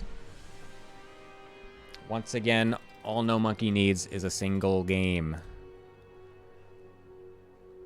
He needs one, or they need 1 single game.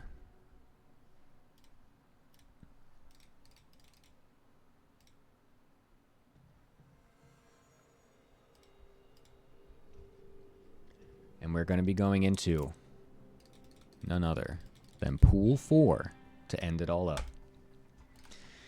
Pool 4, the lowest pool in the league, but also the most entertaining. Everything now relies on this. And it's going to be an off-race match at that. To potentially decide everything. And on the top right-hand side, playing for the NoMonkeMagic, needing just a singular win in either of these upcoming 2 games to send his team into the quarterfinals. It is Ogma. And on the bottom left-hand side, playing an off-race. Playing Zerg, needing 2 wins. It is Angrath.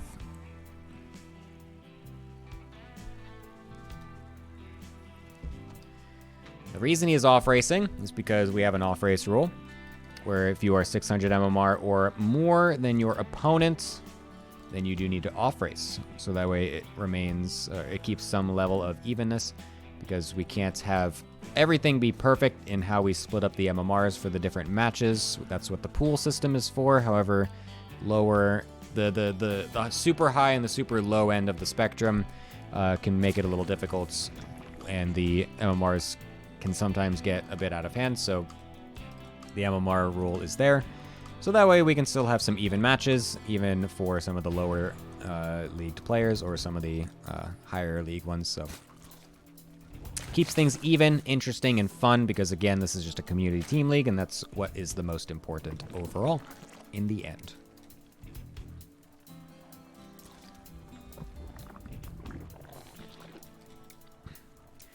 But that said, it is Angrath playing an off race. He is generally a Protoss player. So we'll see what he's got cooked up here.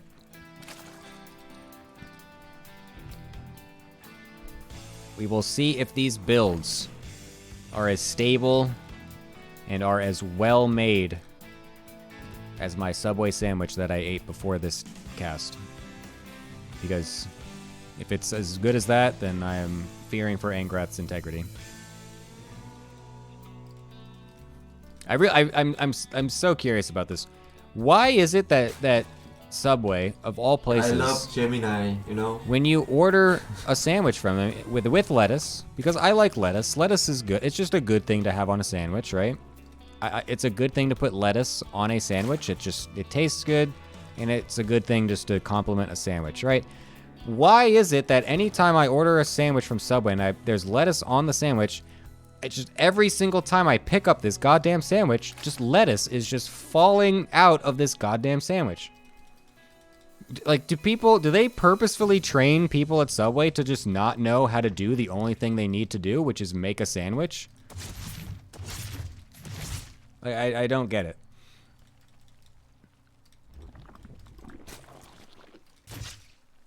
Anyways.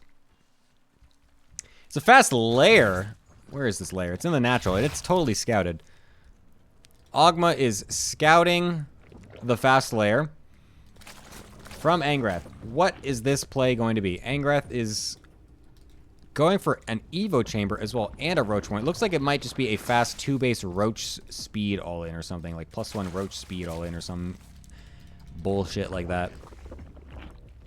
I'm not having a boomer moment. I'm having a what the fuck is society moment when the people that work at a sandwich shop can't do the thing that they're supposed to do, which is make sandwiches correctly. Yes, I'm shaking my fist at lettuce. Well, not lettuce, because I like lettuce. I'm shaking my fist at people that put too much goddamn fucking lettuce in a sandwich to the point where every time you take a bite, it's just falling out of the goddamn sandwich. Just pack that shit in, bro. Put it in the middle. Put that shit in the fucking middle so it doesn't fall out.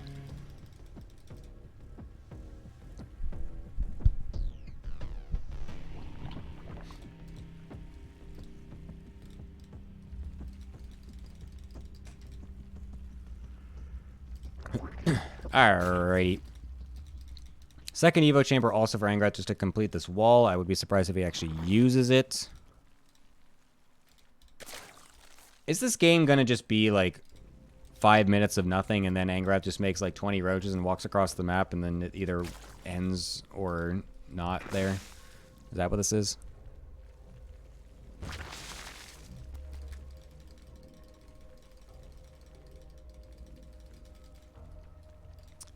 Why would you go to Subway with the price? Because I live in Korea and it's the only easy way to find anything that closely Gemini, resembles you're cuter than me, you know? a sandwich. Sandwich shops don't exist in Korea, and so sometimes I'm just craving a sandwich. And it's the easiest, simplest thing to eat. Thank you very much, Cranky Ducklings. Thank you. For the raid.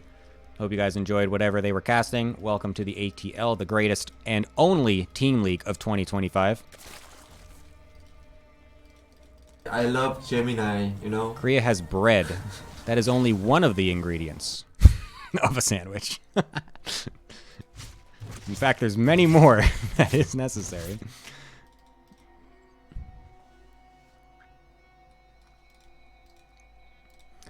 All right, Ogma is attacking into someone that is also 2-base all-inning. It's been unfortunate, as Angrath definitely has the upper hand in this particular engagement. Also going for the Ravagers. CVZ and ATL. I know, isn't that crazy? We've had actually a pretty fair share of ZVZs before. In fact, there was only one PvP today. Every other match did have a Protoss, but there was only one PvP, so that was nice. Yeah, I don't know what's going on here. Both these players are just like perpetually all-inning each other in the middle of the map, by the way. I'm not quite sure what I'm looking at. This really is a ZVZ for the ages right now. I can't quite tell what exactly the plan is. I mean, Angrath also is not even... Oh my god! Ho! Kobe! He's not even going for an extra +2, so as long as Ogma just holds and just delays... Hey, Kobe! As long as we just delay as Ogma to get this +2 out, we're going to be cooking so hard. The high ground position is also excellent. It's so hard for Angrath to actually push up into here. The defender's advantage with the spawns are also going to be huge. Is this a 3-for-3? Kobe! Oh, just barely not. Alright, here's the engage. Ogma taking a nice initial engagement. And we'll be able to push Angrath back. Angrath continually unable to find anything. Where are those bios going? Okay, randomly into this one. Jesus Christ. Oh my god, Angrath is splitting up his army. What is going on? Alright, well, Ogma was able to defend long enough to be able to get his +2 out. And yeah, that's going to be pretty good. In any engagement of the same exact units going against each other, getting an extra upgrade lead is going to be extremely crucial and beneficial. Third base is also going to be up pretty equal time. One more engagement, not quite going to do anything just yet.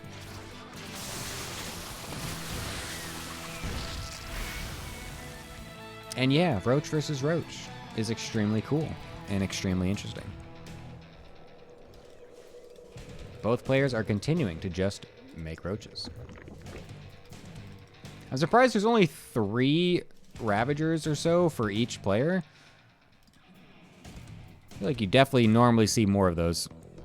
And I think they're definitely pretty useful. I like the Tunnel Claw and burrow upgrade here from Ang. He realizes he kind of has to do something, and that what he has done so far has not really netted him anything.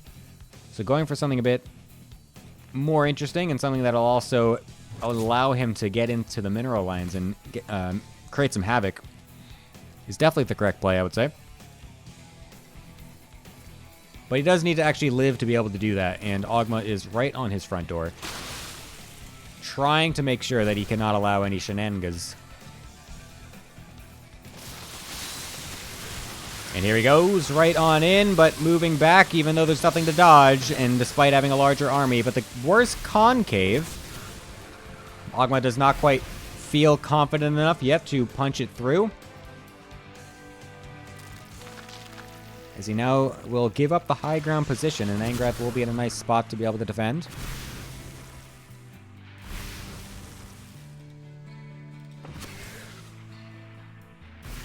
Oh. Whoops. Misclick. Oh! He doesn't get it. Caught in 4K. Oh my god. Oh, a Spire. It's kind of sick, actually. I like that. I do like that play. It is going to be Hydras from Angrath, though, so the best possible opportunity to defend against those Mutas. But he likely is trying to go for Lurkers, if anything, with that Hydra tech. Yeah, going straight into the Infestation Pit as well to get into the Lurker tech, or the Hive tech, at least, for Lurker upgrades, I'd imagine. Or he's just going to, for some reason, make Infestors, which I highly doubt.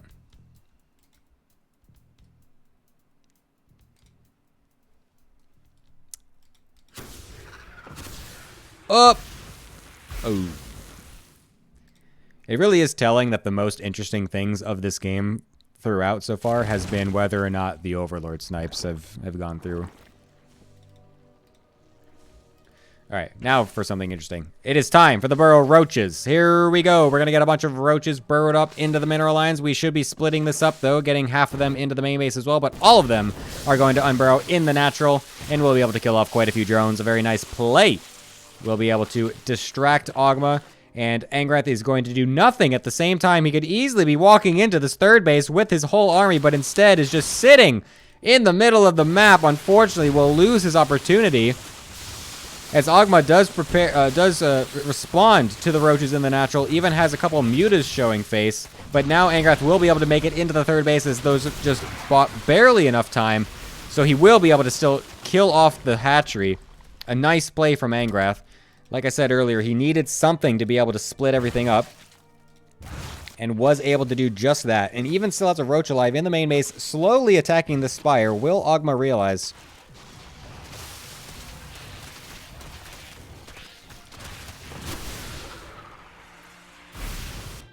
He does. Alright. Alright, well, here we go. Ogma does also have mutas in this as well, and there's only 7 hydras. So if those 7 hydras do get killed off, these mutas could reign supreme in this fight. He's going to just go for the A move. The mutas are going on top of those hydras. Will be able to get on top of them pretty nicely. Will be able to kill some of them. Biles going down into the middle of the army. Angrath not quite pulling back in time, so we'll eat them. But the move command from Ogma, what was that? Oh my god, just taking a night stroll through the middle of the army, and we'll lose absolutely everything. Angrath taking a dominant fight. Oh my god. Oh no, Ogma, what? No, not like that. Not like that. Oh no. Oh, boy. Let's talk English in our chat as well, please. That would be wonderful. Oh, boy. Well, this is looking pretty bad. This is looking pretty bad, and Ogma realizes it too, and that is a GG. Angrath will be able to take the first one.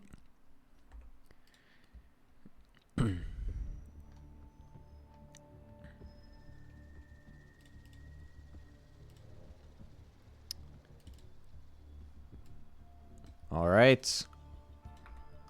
A single game is all that is needed. One singular game. NoMonkeMagic has had 3 match points. Thank you. He's had 3 match points to be able to bring this to a close. And it's coming all down to the final one. Will Ogma be able to close this? For Angrath, or for NoMonkeMagic against Angrath. That is what I meant to say.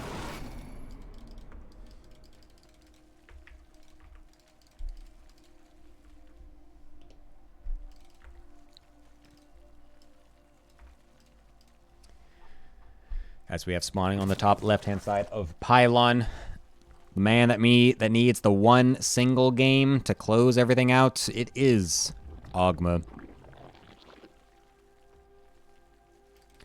Now the bottom right-hand side playing for Falene. Needing one game to throw us to an ace match. It is Angrath. What is happening in chat? What is going on? What is the problem? What are we doing?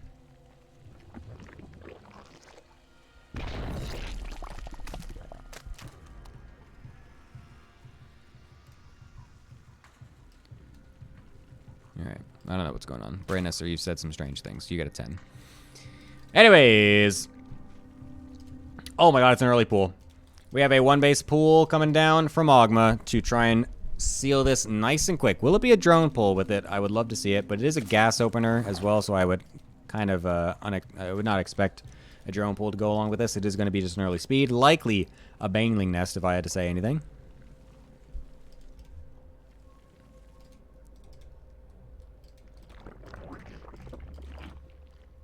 And I do love some early Lingbane action in a ZVZ. It's extremely interesting and exciting. Here comes the tech building, and it will be that Baneling Nest.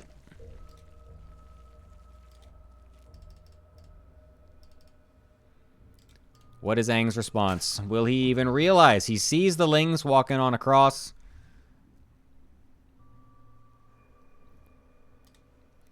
What is it going to be?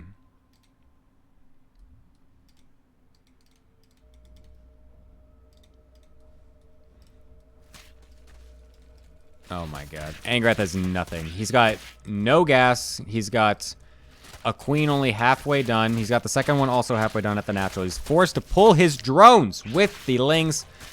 Oh, and the first Ling also getting surrounded immediately. It's not a good sign. He's even making a spore crawler by accident instead of a spine. Has to cancel it. Oh, uh-oh. Angrath is feeling the heat. He's feeling the pressure. He's gonna just pull everything as well. Oh, no. I don't know if this is the correct play. The Banelings are going to finish morphing right in the middle of everything. Oh, no. Oh, Angrath. Not what you want to be seeing. Oh, my God. He tried to buy time for the spine crawler to finish. We'll actually be able to do that. We'll at least get this spine up. Gets the queens on the ramp. Still is only down 1 drone so far, but there's still no gas, and he's going to be defending with slow Lings this entire time.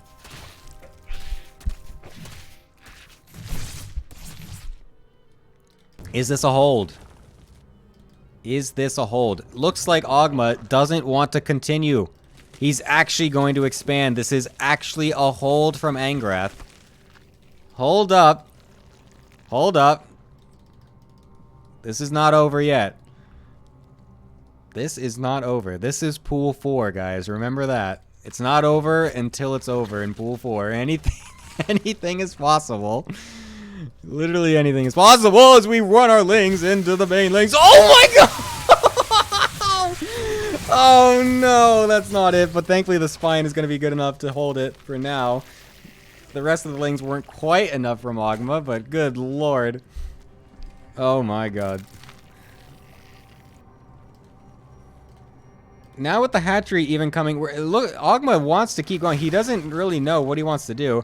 I think after getting that Baneling connection, he's like, hold up, wait a minute. What if we just kept going this entire time? Angrath's still without any gas income, not even close to speed yet. Only on 15 drones. Double Baneling trying to find its way into the drones. Softens up a lot of them. Another Baneling or 2 are here. Could finish them off.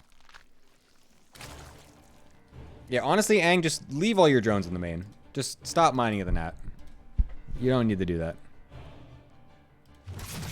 Somehow Angrath has snuck Lings around and will get the confirmation that there is another hatchery placed down, so that's nice to know. Oh, wait. This Overlord's been here the whole time. Never mind. He's known that for literally so long. Okay, never mind. These Lings have done nothing. I don't know why these Lings are here. I don't know what these Lings are doing here. Oh my god, they got a kill.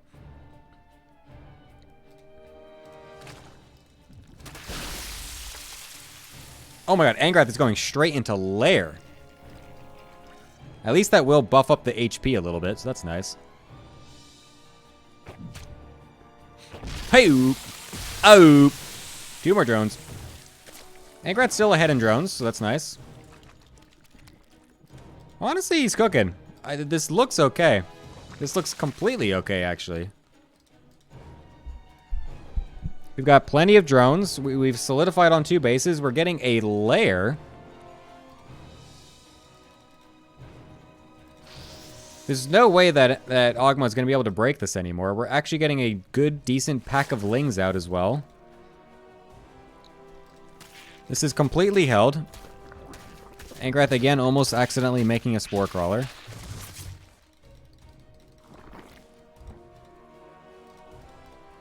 And it looks like Ogma is just going to go for...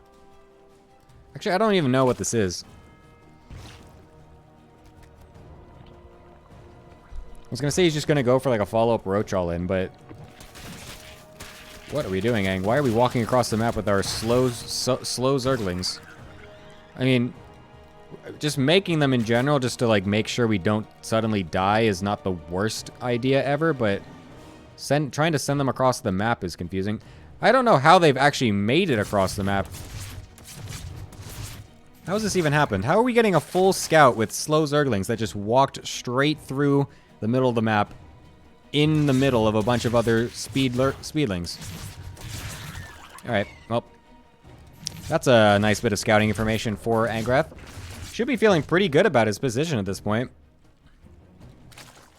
Getting roach speed, getting +1. Sees that his opponent's lair is not done yet. He should be feeling pretty good.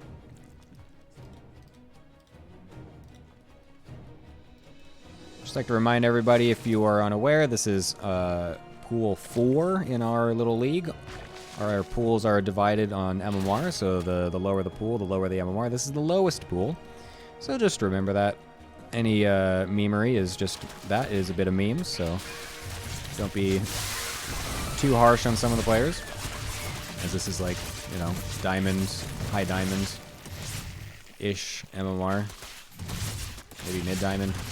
I don't actually know what the MMR, I totally always forget what the MMR distributions are. I'm a spoiled GM player that doesn't know what anything below 4K MMR actually equates to in league boundaries.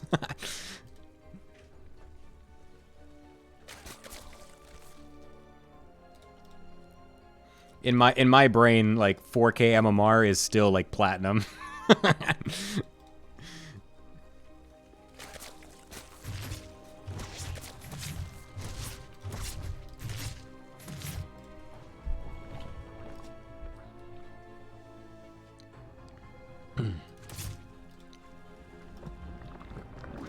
Overseer should be able to get a good scout, sees absolutely everything yet again. Angrath is going to take this opportunity to walk across the map and try to deny this third base. Continuing to make a lot of roaches on the back end as well. Doesn't actually want to be macroing out of this very much. And in he comes with his Roach Ravager Ball. We'll be able to do pretty well, I would say. Going to be able to definitely cancel this third base. This should have no room for completion. Surely we're canceling. Okay, thank God. And I mean, Ogma, I don't even... This is not looking that good, man. We've got a bunch of slow roaches trying to make a stand, eating the biles as well. Angrath, has he done it? Has he found a way to even up this series? Has NoMonkeMagic just thrown a 5-2 lead? Angrath looking like he's going to solidify this for his team and send them into an ace match. Unless Ogma's drone pool has anything to say about it. We'll be able to clean this up for now. But 14 drones lost is a hefty price to pay. Third base about halfway done as well for Angrath. They're going to be sitting pretty with his macro soon enough.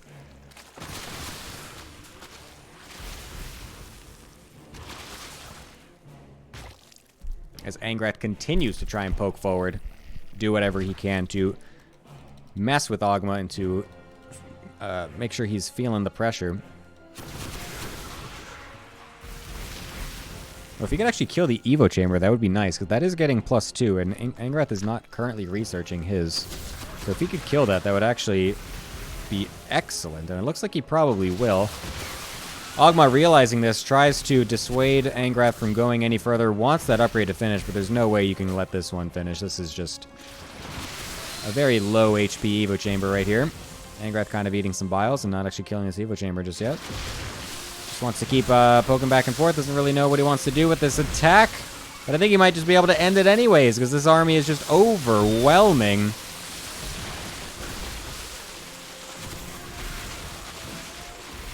Second drone pull of the game. Not going to be able to do anything. Angrath has found the winning strategy to bring this into an ace match. It went to an ace in the first time these two played against each other, and it looks like it's going to be exactly the same in the second. Will it be a different result this time is the question. Last time, Falene was able to take the victory. This time looked like NoMonkeMagic was going to be able to actually upset. But for now, it's not going to be that way. It's going to have to be one more game as Ogma continues to cope out of his mind. by pulling yet another set of drones against this non-stop onslaught of Roach Ravager, streamlining itself across the map. As that's going to be that. Angrath will finally bring this up into an ace match. Hype, hype, hype, hype, hype. Ace match.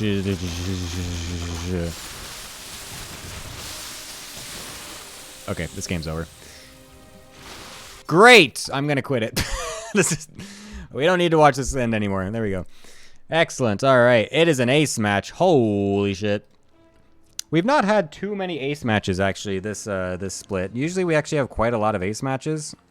This time there hasn't been too many of them. This time it will actually be the case.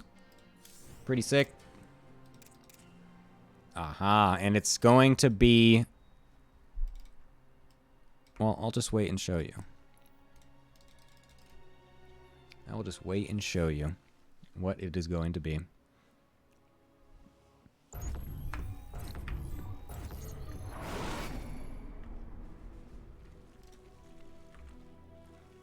It is going to be a rematch of the captain's match.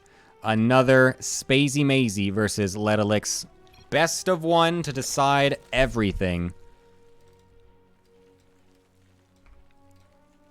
Who's it gonna be?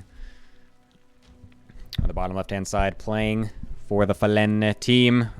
It is Spacey Mazy. On the top right, for NoMonkeMagic, it is Ledalix. A captain's match rematch for everything. Spacey Mazy's not going to be throwing out any sort of early pool shenanigans this time. Despite it being so effective in the first game that these guys played earlier today, we'll not be trying to go for that yet again. Yeah, Spacey's been pretty quiet in the Discord overall. He was definitely more active in the Discord during the previous seasons. Even coming onto the desk a few times, which I enjoyed.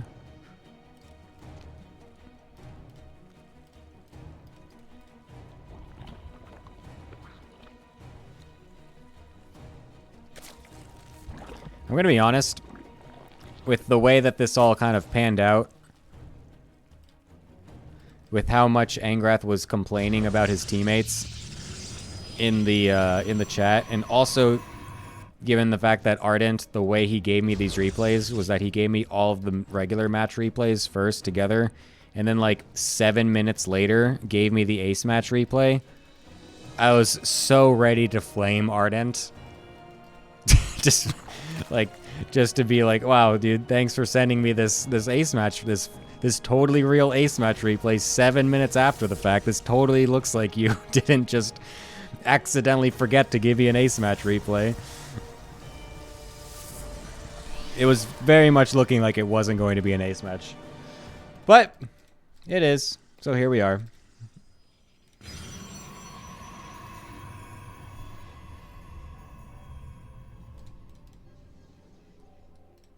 So we're going to be yet again having another Stargate opener from Ledalix, not surprised.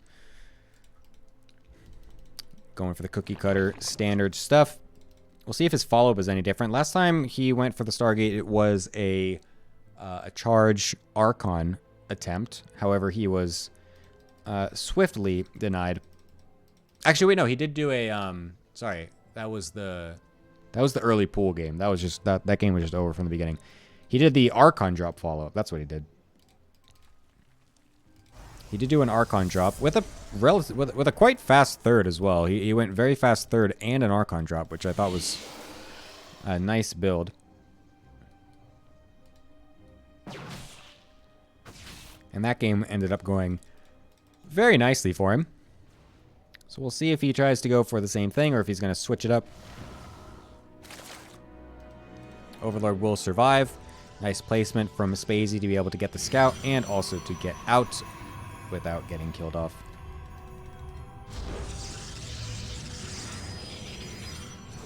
First Oracle going to come across, get recharged. We'll see what kind of stuff that can do. Spacey Mazy not going to go for his signature Ling Flood this time around. Just sending the initial 4 to scout around, and we'll go straight into the drones back at home. I like that. I think that Spacey uses that early Ling Flood too often to not very much effect. And you can even see that Ledalix is prepared for this. He's just keeping the first Oracle home, not even trying to go across the map with it yet. Doesn't feel like he needs to, because he knows how much Spacey loves to go for those early Ling Floods to try and cancel these third bases. So Spacey Mazy accurately adjusting, and is instead going to be going harder into the drones back at home, and that should be nice for him as well.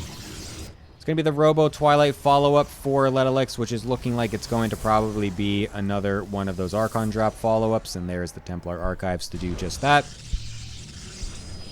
And all things considered, there's nothing too crazy mazy happening just yet. Oh, I love it. It's so good. Oh, it's so good.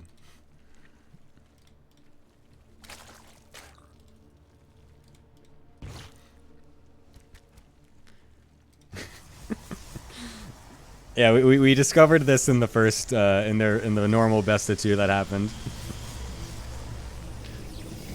Azura, so, I forget who said it, but someone in chat said it, and it's just like, oh my god, it's so good, it's so perfect.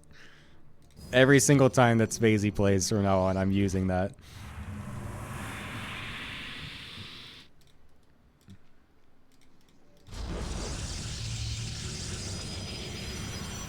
Alright. Let's see how much this Archon drop's able to do. Last time it actually did quite a good amount. Not like super crazy, insane damage, but it was just like, you know, a nice little check of damage. Able to get like a queen, some lings, kind of messed with the 4th base timing a little bit, and then was also able to come back home to help defend against the mutas. So it was actually an overall pretty good one. We'll see how much it's able to do this time. The creep spread is not super great right now for Spacey, so we could easily throw this Prism over to the 4th base and be able to harass that for a bit. Gonna elect to go for the 3rd base for now, try and target down some drones. We'll be able to do just that. 3 of them down so far, with a 4th following in suit. So a nice opener so far with this Archon drop. It's about what you want to see. Could even throw this Oracle, a Stasis Ward down here would be quite nice. As we're now going to pivot into the main base. The Archon's unfortunately getting a bit blocked by that Queen. Not going to be able to do too much else there, but not a super terrible opener so far. But this is a lot of roaches. We should have scouted that there is 6 gas right here from Spacey Mazy, and we see no drones at this 4th base. We know that something is happening. Has Ledalix put 2 and 2 together? It doesn't feel like he has. He's going to take a 4th base. He's only got a single battery as his defense, and his units are all spread around in different angles. I feel like this has completely gone under Ledalix's nose. Oh no, this is a terrible way to lose a game. Oh no. Storm is finished, but against a massive amount of roaches this early is not going to be really what you want. Templar also getting killed off before they can morph into an Archon. Has Spacey Mazy just done it? Has he just found the opening? And it's a Falene taken the reverse comeback. Not quite a full reverse sweep, but being down 5-2. Oh my god, has NoMonkeMagic actually thrown a 5-2 lead? This is looking absolutely devastating.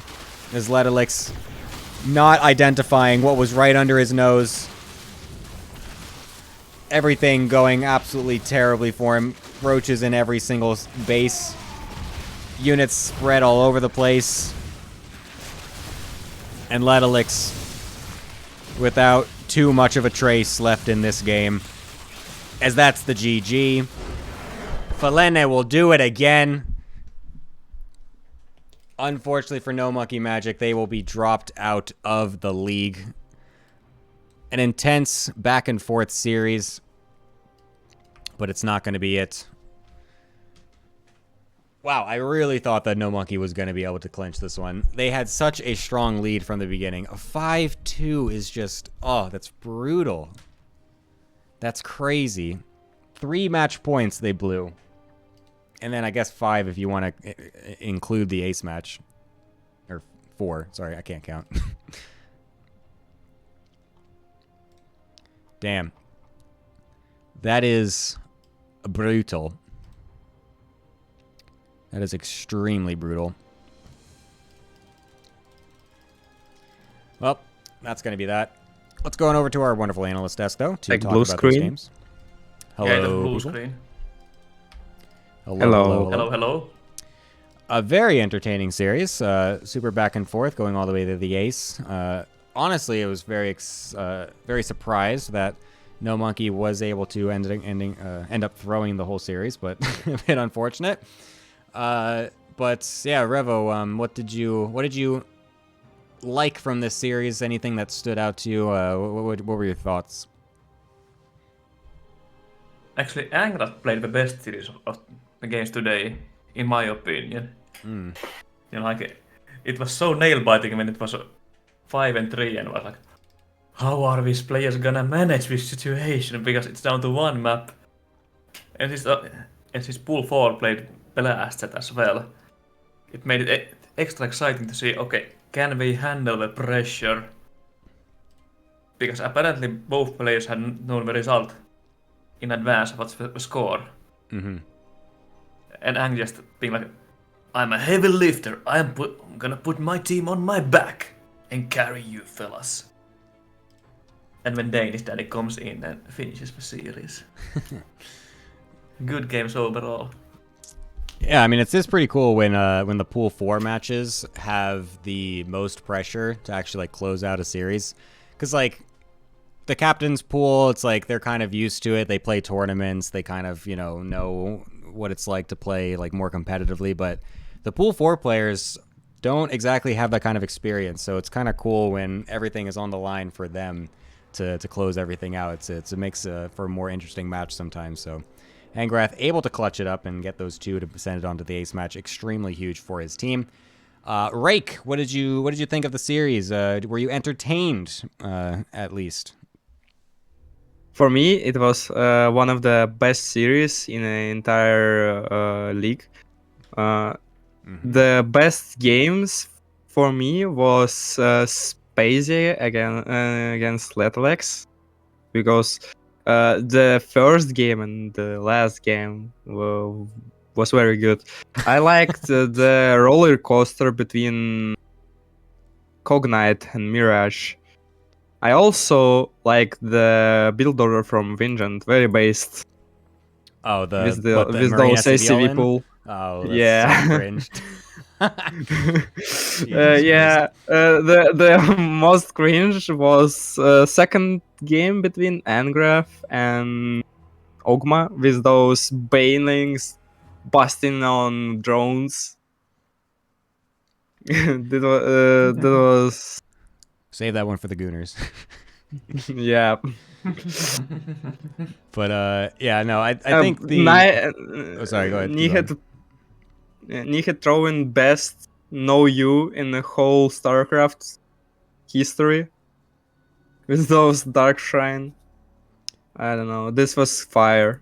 This series is best, one of the best. Yeah, there were definitely some very interesting plays throughout. Like you said, the Marine SCV all in, the throwback, the DTs just going back and forth against Nied and Nisho. Yeah, definitely some weird ones, to say the least. So, some good entertainment overall. You said you were rooting for Spacey, though, right? You said, Rake? Yeah, I love Space's strats. Nice. The first game and the last game with those roaches, I like them. We actually have a question in chat for you, Rake. It says, ask him about his new microphone. It sounds really good. How's your new microphone? The guy asking is the friend that I borrowed the mic from. Nice. Yeah. Very good. Oh, we have some Rake fanboys in the chat. Yeah, I guess so. That's nice to have. I didn't know Rake was so famous. I should bring him on the desk every single time to get all these extra viewers. It's crazy. Yeah. Get some extra Bezos bucks. But yeah, Revo, did you did this kind of, I don't know, were you expecting an ace match at least? Did you think it would actually go all the way to the final game? I mean, I thought that after the other games, I thought, okay, it could go to an ace match because these teams are pretty even.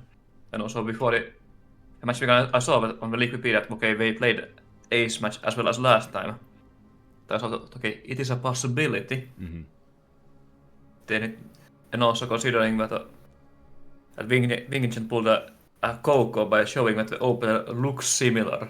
There's the wall of the depots and then pulling an entire different strat. Stealing a page from his book. Yeah, I think I was honestly at first expecting it to go to an ace match with the first few matches going pretty even, but then with No Monkey pulling ahead so hard, I was just like, nah, they're gonna close it out. But they did it. They lost a 5-2 lead. So sad. So yeah, NoMonkeMagic staying true to their name, as they had absolutely no magic this series and are now out of the tournament.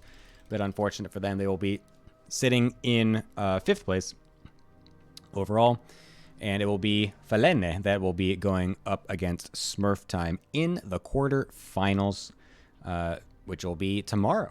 So that'll be super sick. You guys excited? Anything you're looking forward to for tomorrow's match? As there's going to be Hydra, Luolis, Enpo, Mars Bar, Takua playing for Smurf Time. Are you excited to see your Finns go at it yet again, Revo?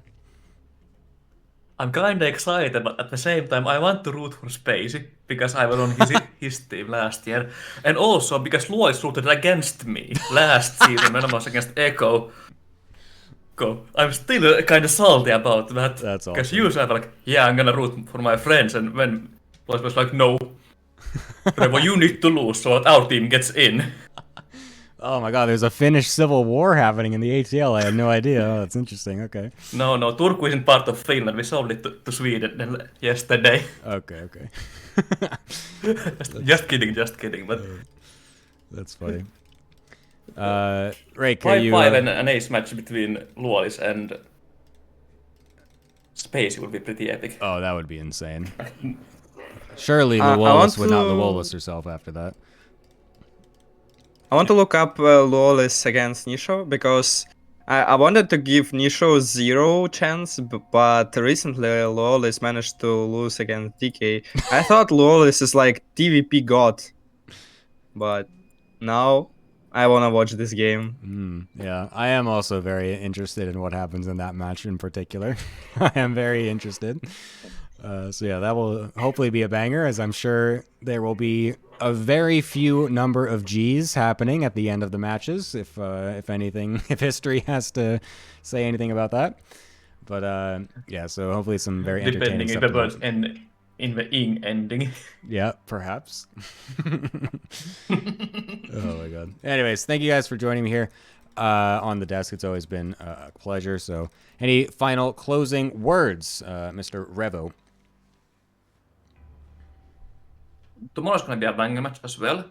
Everyone come in, tell your friends, tell your families, take your pets with you to watch the greatest team league of this year on this channel. So true. Nothing is better than some community league StarCraft. Rake, any final closing words? As also this person who gave you the microphone wants you to say hi to someone in chat, so you can look at that too. He's wanting to me for me to say hi to him. So yeah, hi Xarani and Spacey Mazy. If you're listening to me, please build Muta again tomorrow. All right. We got a request from Rake for some more mutas from Spacey Mazy. Well, thank you guys for tuning on in. Thank you for showing on up, and I will see you guys later. Bye-bye. Bye-bye. Bye. Awesome. All right, a very excellent day of the ATL. Love to see it. A very close match, some very fun games. I'm very curious what's going to be happening tomorrow when NoMonkeMagic, when Falene, of course, will be playing against Smurf Time. So yeah, the winner of that one will be going on to the semifinals to play against the Viet Congs next weekend. It's going to be super sick. Very excited. Thank you guys for watching. Thank you guys for sticking around after the raids and all that. If this is your first time watching, I appreciate it. I hope you guys enjoyed. It's a very fun little laid-back team league that we have. Lots of funny shit talk, lots of funny making fun of players, but in the end, it's all in good fun. We're all just having a good time and playing some community team league action to get some nice little competitive stuff out for people that don't normally really get a chance to play in some high-stakes matches and whatnot. So that is going to be everything for me. If you guys ever want to watch back any of the VODs, feel free to go to my VOD channel, as there are no VODs able to be saved on Korea anymore because they nuked Twitch Korea. So I have to upload everything over onto a YouTube channel. So you can see all the VODs of the previous ATL days and everything over on that channel. And if you want to watch back this VOD as well, that'll be up tomorrow as well. So feel free to come back tomorrow to the stream at the same time, as we're going to be having our next ATL match happening as well. So more awesome stuff going to be coming your way. And yeah, I will see you guys then. And I hope you all have a beautiful day or whatever. And I hope you enjoy some DreamHack Dallas happening in a couple of hours as well. I'll see you guys later. Bye.